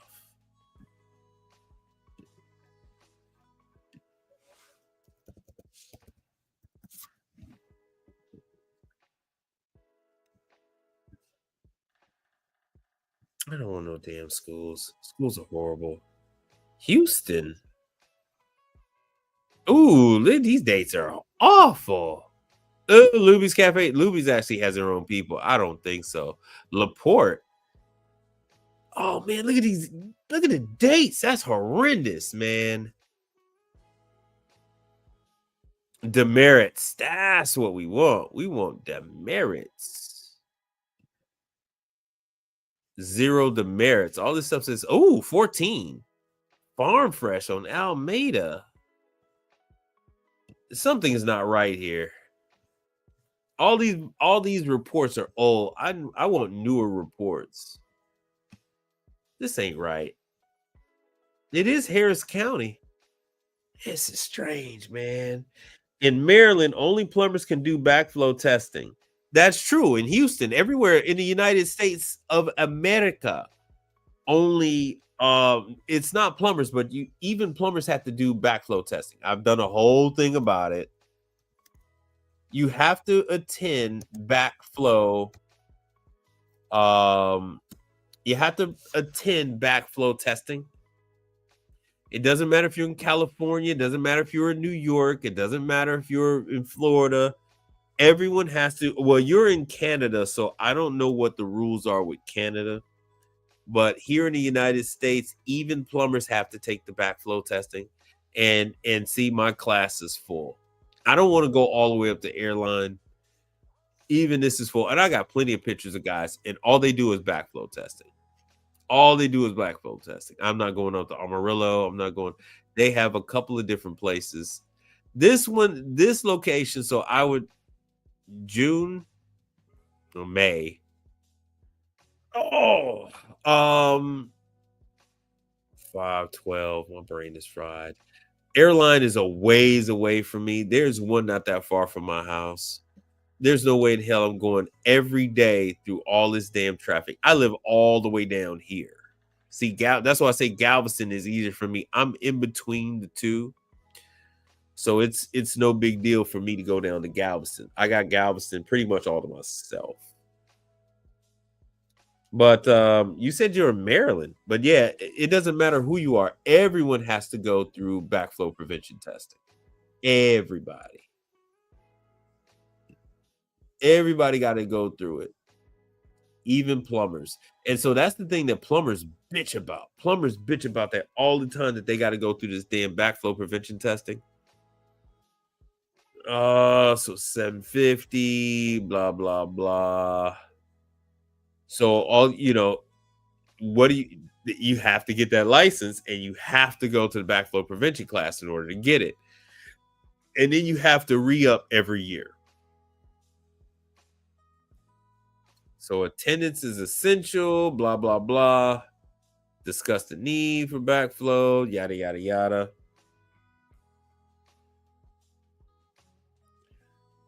So what a lot of guys are doing, they're making sure that in their operation, at least one of their guys is certified in backflow prevention,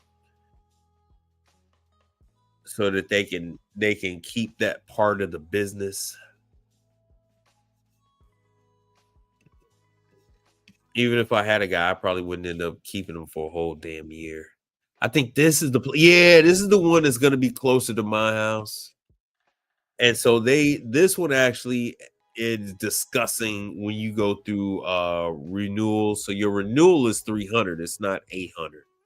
So renewal is and it's only one day. Oh, thank God. It's only one day. And then we're using the California book. Here in Texas, we're using the California book. See, for this one, there's only that's Irvine, Texas. These classes go, man. There it is. So this is the one that I don't know if these seats are gonna be around, but the class in February, Missouri City, that's like about 30 minutes from my house. I think, what is it, 700 something bucks for me to take? And what topics? And so, yeah, you can't do this if you've had a criminal. You can't do it if you got a criminal, if you got a record. And that's about it. But you do not have to be a plumber. But this thing is going to take up your entire freaking week. Your entire freaking week. 4 days and then 1 day of testing. And that 1 day is basically you waiting to take the test because you got to go through like 5 or 6 different testing sections. And you got to pass that. And once you pass that, you get your backflow prevention assembly tester. And then you do the testing. They have everything is on a database. Prevention.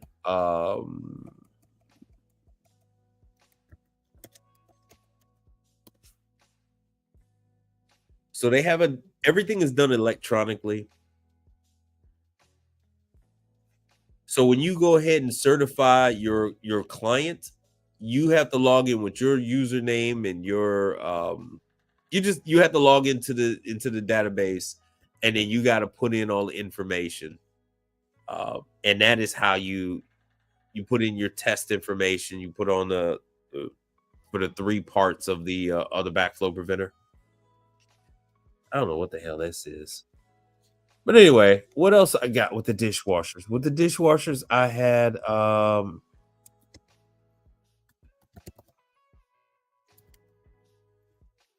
this is one of my favorites. So CMA actually has, go back to what I was doing.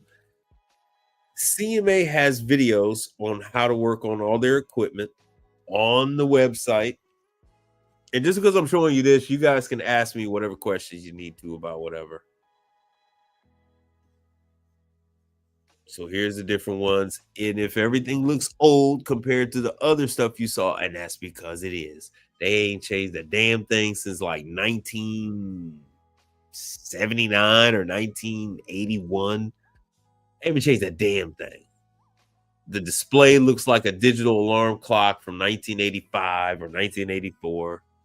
It's got that red LED display, if it even has a damn display. The temperature gauge is analog dial. Now they're making them upgrade. See, this is Ally Group. So now CMA is with American Dish and Champion. They're all owned by the same parent company, even though this guy is in California, Cerritos, California. You can find your documents there. Where the hell is? Let me go into support. There's the support videos, and you'll see these videos are done by some of the guys that have retired. Conveyor dishwashers, and you can order your parts from CMA. Come on, man. There it is.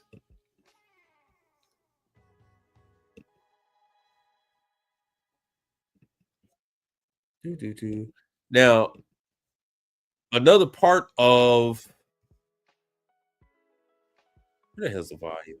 CMA dish machine and the CMA School of Learning. How can I make this bigger? This presentation will teach you how to properly operate. Come on, man. There we go. And we'll cover the following. Now, Samuel, you can install a backflow preventer. You just can't test the backflow preventer because you don't have a username and you don't have the code. You're not authorized to go into the system. You're not certified to go into the system, but anybody can, well, you can install a backflow preventer. It's just when it comes time for the annual, you won't be able to do it. Which begins with good sanitation practices, resulting in clean dishes. The main control box is located at the top. See how the guy that's doing the guy that's speaking to us, he's retired. He's been retired now for about 5 years. With one button operation. This feature will turn on the power and fill the dishwasher with water. See, no display. The CMA conveyor dishwasher is designed to be easily filled and operated. First of all, before filling the dishwasher with water, close the 2 drains located beneath the machine. Next, push the power on and off button. The machine will fill with water. When you observe the water overflowing into the scrap accumulator, both tanks will be full of water. See? Analog. Observe the temperatures in both the wash and rinse tank to be sure they are both at the proper operating range. For low temperature operation, the wash tank should be a minimum of 120 to 140 degrees Fahrenheit.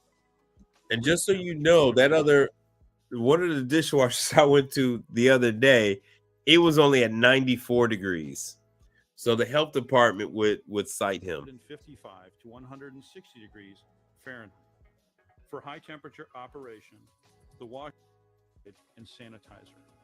The chemical feed lines are color coded: red for detergent, blue for rinse aid, white for sanitizer. Fun fact, it Sanitizer isn't only always used that way. in low temperature operation. Make sure each chemical line is in the appropriate. Sometimes one of the lines is green. As the dirty dishes are returned to the dishwashing area, So dishes must be sorted by size. Place a plate of each size on the soil table and sort the dishes with a sprayer before they are sent through the.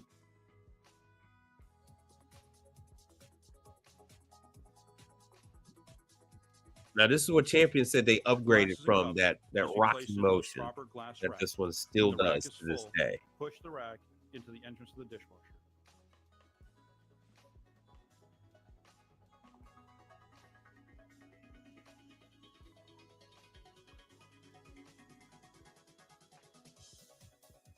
Hey, there's your table limit switch at the end. That's that switch I showed you. So without that switch, those dishes Once the flip glass off the is filled table with and break. dishwasher, tipping the glass rack slightly will speed the drying process. Once it All CMA Yep. conveyor dishwashers utilize a table limit switch. The switch, when now, so in order for that switch to be there, someone like you or I had to drill into that dish table to install that switch. So every single one of those machines, it comes with a template and we got to drill into it and put that sucker there. activated, will interrupt the dishwasher's operation. Keeping the switch clear by promptly removing exiting racks will ensure uninterrupted operation. Ah. Be sure to properly wash And fun the fact, handling. if that switch goes out, the dishwasher doesn't work. Help assure habit. They'd have to know to switch it to manual. Stainless steel flatware must be pre-soaked. Baskets All right, let me see if I can find some other good stuff. after each service. To remove the lower See, all arm, this stuff has to pull be the done back to of the these arm. units. Pull the arm forward towards the front of the dishwasher and then pull up on the back portion of the spray arm. Once removed, use a toothpick or brush. All right, let me get along to with a something. pre-rinse sprayer. Let me get to, oh yeah. There's training. It is now time. There he is, Mr. Katz. He retired. And most easiest, allowing the final rinse switch flowing from the final rinse arms at the exit of the machine. You'll know that the booster. So as you can see up there at the top are all of those switches. So I have multiples of all those motor control switches and contactors and stuff like that. And this unit is a high temp. So it's already going to be wired for at least 220. And that's why I have so many that are 220. You're not going to run into a large machine like this that's 110. They're all going to be at least 220. The dishwasher's booster heater is completely full with water. Now you've finished filling the E-Temp booster heater with water. It's time to make the final connections to your booster heater. Yep. First, turn off the power to your. You want to take the wire that was disconnected and remove the tag that was attached and make your final connection. Now, every single dishwasher is brand new, has that wire removed from the booster heater. They don't want to send electricity to the elements in that booster heater, and the booster heater is dry. There's no water in it. So they want to make sure that you fill that machine first and then hook up the booster heater, because so many people dry fire the damn booster heater and then they destroy the element. And they wonder why that sucker's not heating up. Now this is I think that's single phase. Then apply power on the cover, the way that it's wired, so that lets you know which way, if it's single phase or three phase. I'm sorry, no, this is three phase. This is three phase. This isn't single. So when it's single, then you wire across. So these three will be together. Those three will be together for a single phase. My bad. To your booster heater. But the instructions are with every single your unit. booster heater to start coming to temperature. And once again, no digital. But there's a temperature gauge located here inside. Analog temperature gauge. This particular machine, this dishwasher, and 160. Once again, there's your temperature. In a low temperature application, the final rinse temperatures in the E-Temp booster heater, the thermostat is located. All analog. All this stuff is from the main control panel, 70s and 80s. The temperature gauge and pressure gauge for the all made brand new, but 70, 80 technology. Of the dish machine. To begin setting the temperatures in both the wash and the power rinse tank, you got a dial, and behind them is there's your vacuum breaker. Where the final rinse. There's your vacuum breaker, right here, the brass line right there, all the way up at the top of the screen. That's your vacuum breaker right there. And this unit is going to have a couple of them. You want to observe the temperature while the final rinse is running, and you have racks going through the dishwasher. Adjust the thermostat located. See what else I love you guys. All right, so there's more thermostat adjustments for booster. Well, the booster heater is up top, but this is going to be for the tank. Yep. For a minimum of 150 degrees in high temperature applications. Rinse tank. Here's your motor down at the bottom, easily accessible. On the left, easily accessible. This particular dishwasher. No problem getting into it. Positive and negative arrows to increase. Once again, let me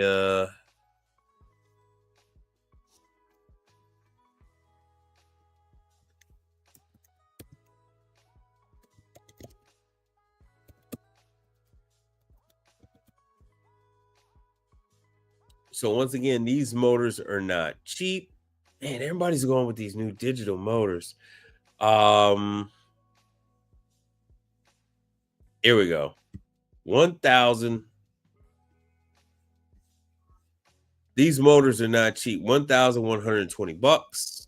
I carried this on the truck. They actually gave me one though. So this is, see, they got 7 in stock. View the model list, and it goes down for days. So there's the 180. It covers almost all their damn dishwashers. Just doesn't cover under counter EST, which is the high temp, EST tall, ventless, the new ventless,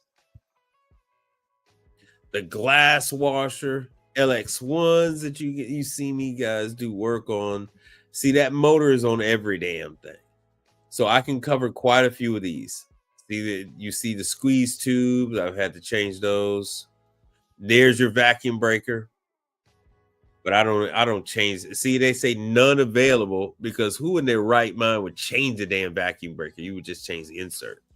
Covers. See, there's plenty of covers around because they crack and break. These door stops, you go through a lot of door stops. This is a drain valve. You're going to see these on the under counter machine. It says new style. That's $326, by the way. That's for your under counter dishwasher. Chemical tubing. And then here you go with your vacuum breaker. See, now with the vacuum breaker kit's 120. 120 in stock. $20. These are caps. I got a bunch of spray arms, so I don't concern myself with that. Now, this is what lets the water into the dishwasher. They are always out of 120 volt. You'll probably find them on the 220. They make them in universal, so we usually go with a universal. You need this gasket. This goes with the wash arm, not the wash, but the knuckle for the wash arms. You got to glue that sucker to the stainless steel. This is a very common one. This breaks all the time. $115. I typically try to carry this on the truck with me, but I run out. See, here's your solenoid kit. $100. That's a travesty that damn thing is going up so much. The block, I actually have one with the peristaltic pump block that's broken. You would have to really take a hard look at the picture that you were looking at earlier to see one. There's a contactor, shouldn't be that bad, $55. Contactors go bad often. Faulty contactors cause so many repair issues. Here's a switch. The switches aren't bad, $27. I actually got to have a couple of them right now. Pump seals. You use them, but not that often. Only when you're going to replace a unit. Here's another switch, and it's going to tell you which model that's for. Chemical tubing. I usually have my own. So just stuff like that. I see you guys are falling off. More pump seals. So there's lots of work to be done. So CMA is one that is you don't really have as many. Uh-oh.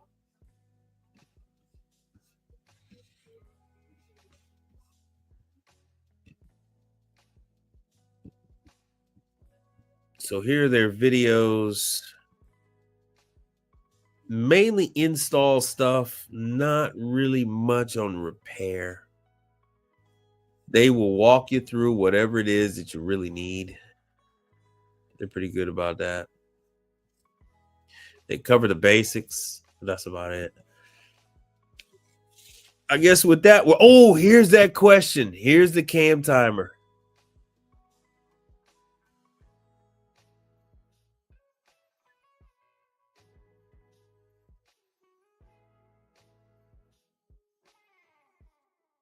That's what you guys are looking for. Yeah, I mark them up. My competitor, right? Yep.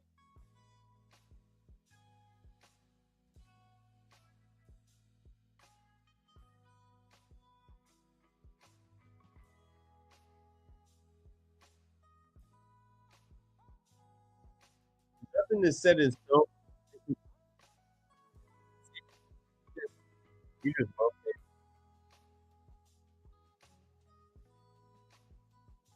So you can use tool that comes with you, or you can go by.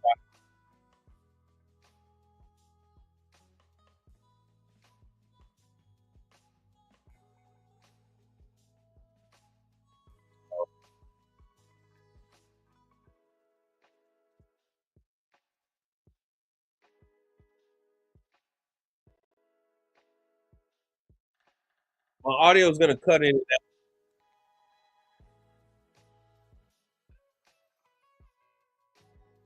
My audio is gonna cut in and out because he was talking at the same time I was talking. But there you go. This is exactly what you were looking for. That's the tool that comes with the machine. It's only $6 now. Each machine is going to have a different one. American Dish and CMA, I believe, are no, they're still different. So the CMA tool is different from the American Dish, and the CMA and American Dish are different than the Jackson.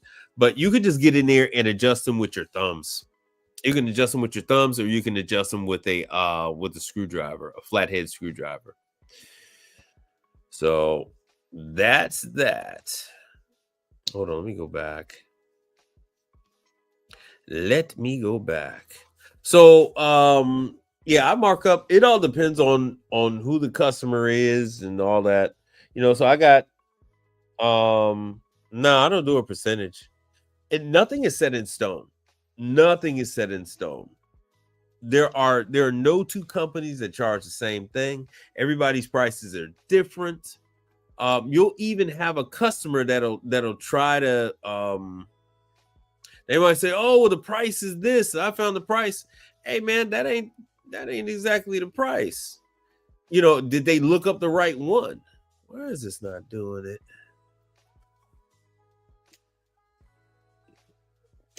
This is not working.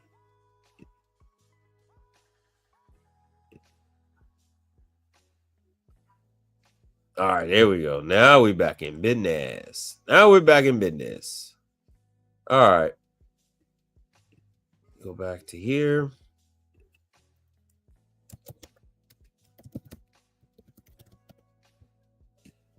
So you need, I need to shut this down. So the markup you apply is a percentage. It all depends on who the customer is. It all depends on who the customer is, what it is. Are they a good customer? Are they not? It all depends. It all depends on what it is. And, if it's $1,500 motor, it's kind of hard to double the price on $1,500 motor unless, so what all comes into play? Maybe if they are a 30-day net, if they're a 45-day net, then you have to, everything goes up. Why does everything go up? Everything goes up because you are now, let me see if that's working. You are now having to pay for every damn thing. You got to pay for everything. There's a cam timer. So you got to pay for everything, and you got to pay for everything before the damn bill is due. So here you go. Here's you're breaking the bank. So if you wanted to buy one, it's $1.52. There's your special tool because you didn't want to use a screwdriver. Let me see here.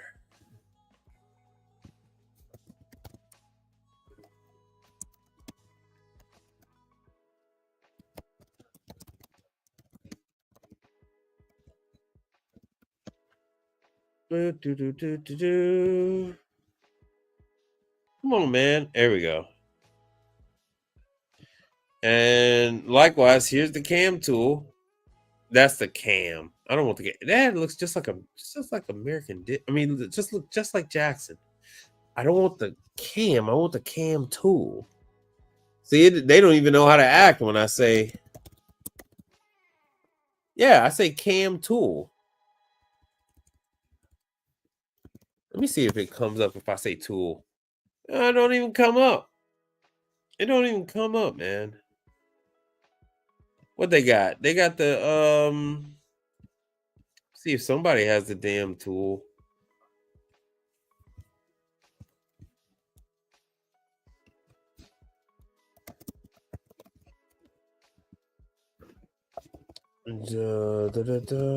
Cam tool. Let me see if I can find one. They keep going to the timer. They're calling it wrench.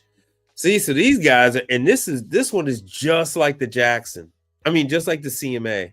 There's no difference between this one. I've seen one where they got like a third one in the middle.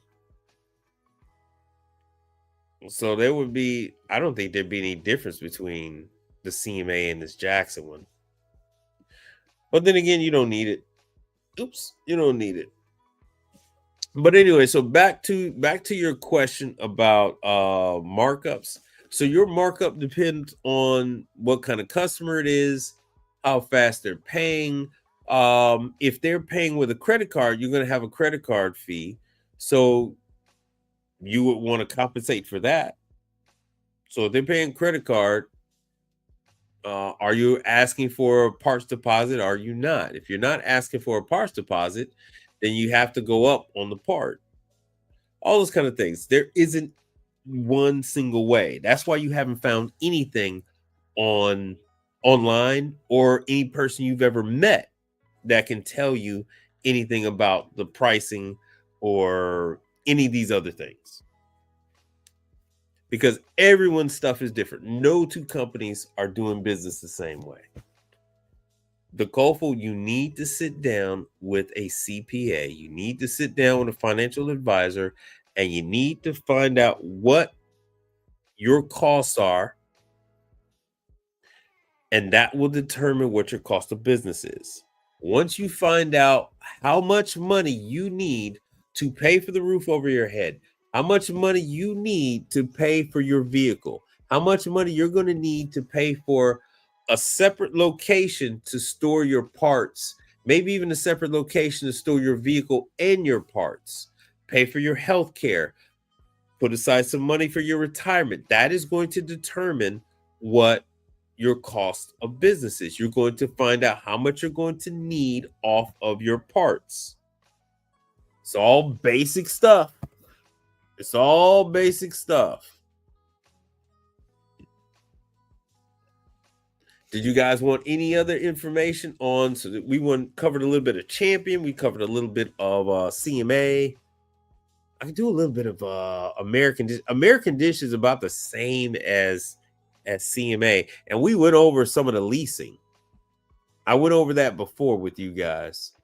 Each and every one of you can lease machines.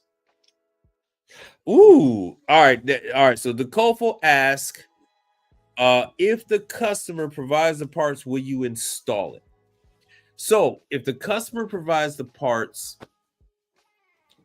I will double or triple up on my labor charges.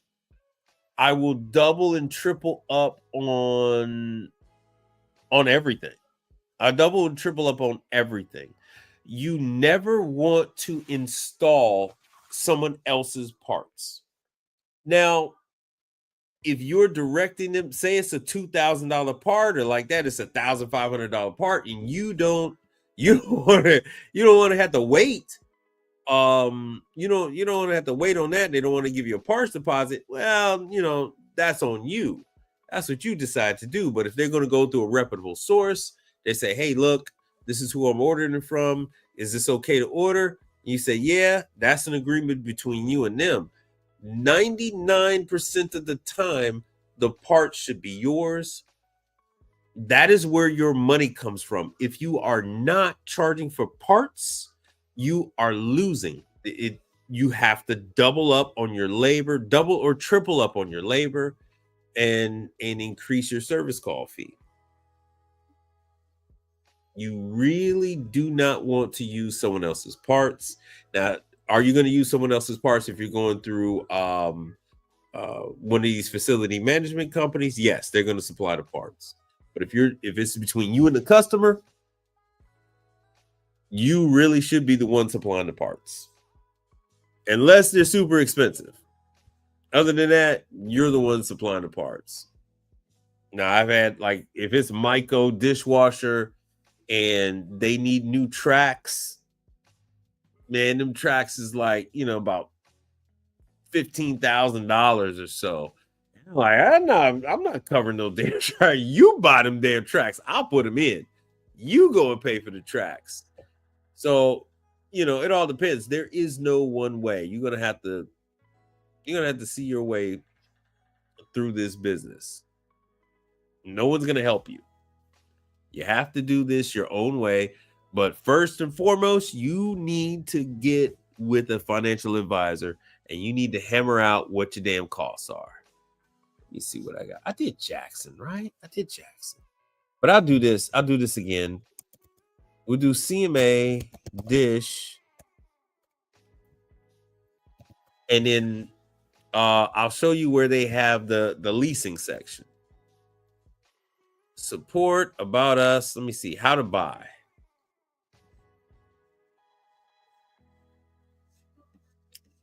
How to buy. There's Canada. So before you guys start asking me all them damn questions about Canada, like it's on the moon or something, it's just right there. There's Ray. Ray ain't even there no more. What the hell? I thought Ray wasn't there no more. So this is their leasing arm. If you're trying to lease, they will set you up where you are the company that actually gets contacted when the lease is over with. You're the one that's going to get paid. It's CMA is actually the owner, the restaurant location is actually the one paying for the lease.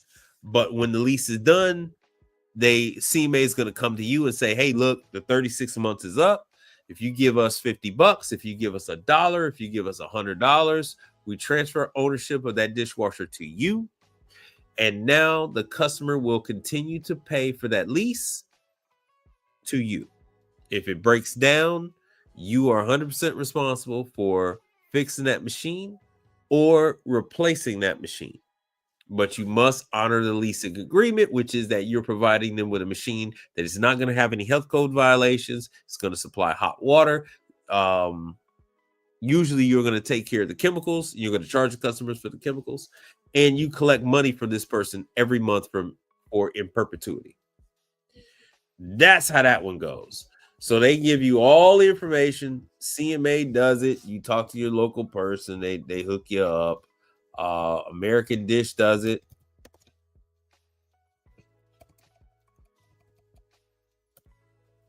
You go to American Dish. Everybody that sells a dish, everybody that manufactures a dishwasher, they also have their own leasing arm. Because they've been making these things for over 100 damn years, you know, these are just profit. These damn things are just all profit for these. See, here's their leasing program. These things are just all profit. And so you could lease these things and you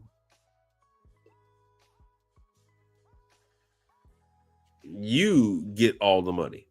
You get your money up front. If you're charging them $9,000 to provide this machine, hook up the machine and get them up and running, they will cut you a check. American Dish will cut you the damn check for, you know, once they, you know, whatever money the dishwasher costs, dealer costs, they take their little money out, they give you the profit.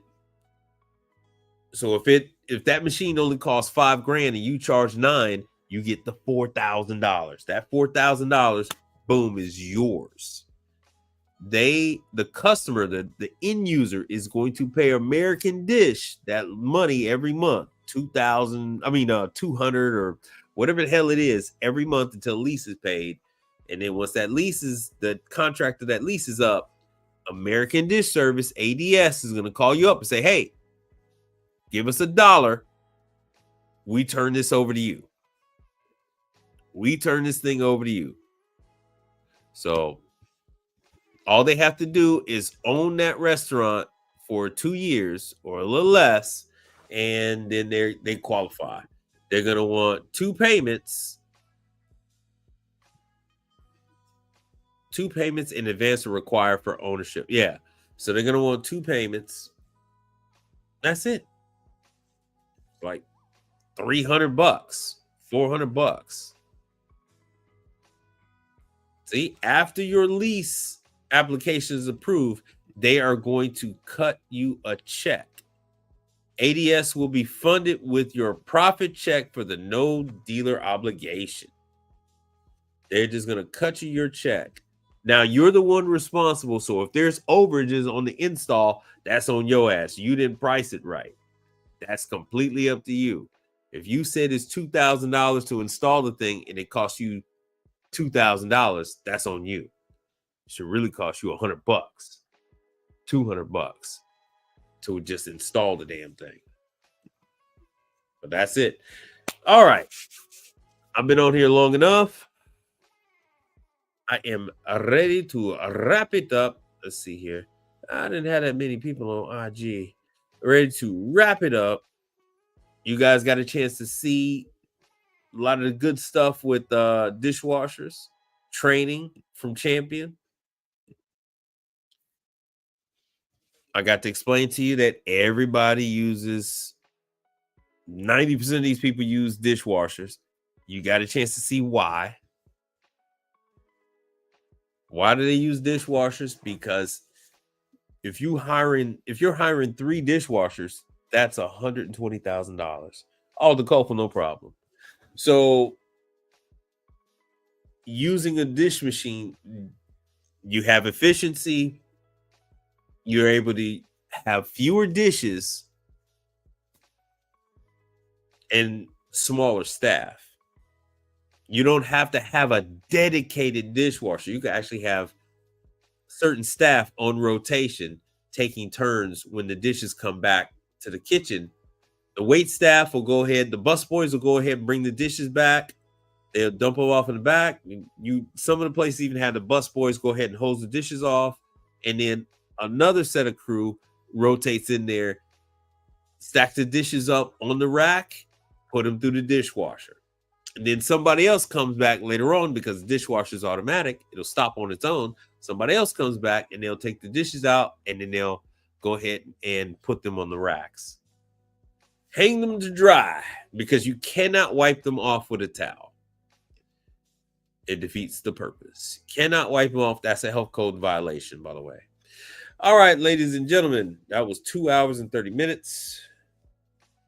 That's what happens when you get me talking about dishwashers and restaurant violations and whatnot. All right, you guys have a good night, and thanks for hanging out with me. And I appreciate all you guys hitting the like button. I do appreciate that. Thank you so much.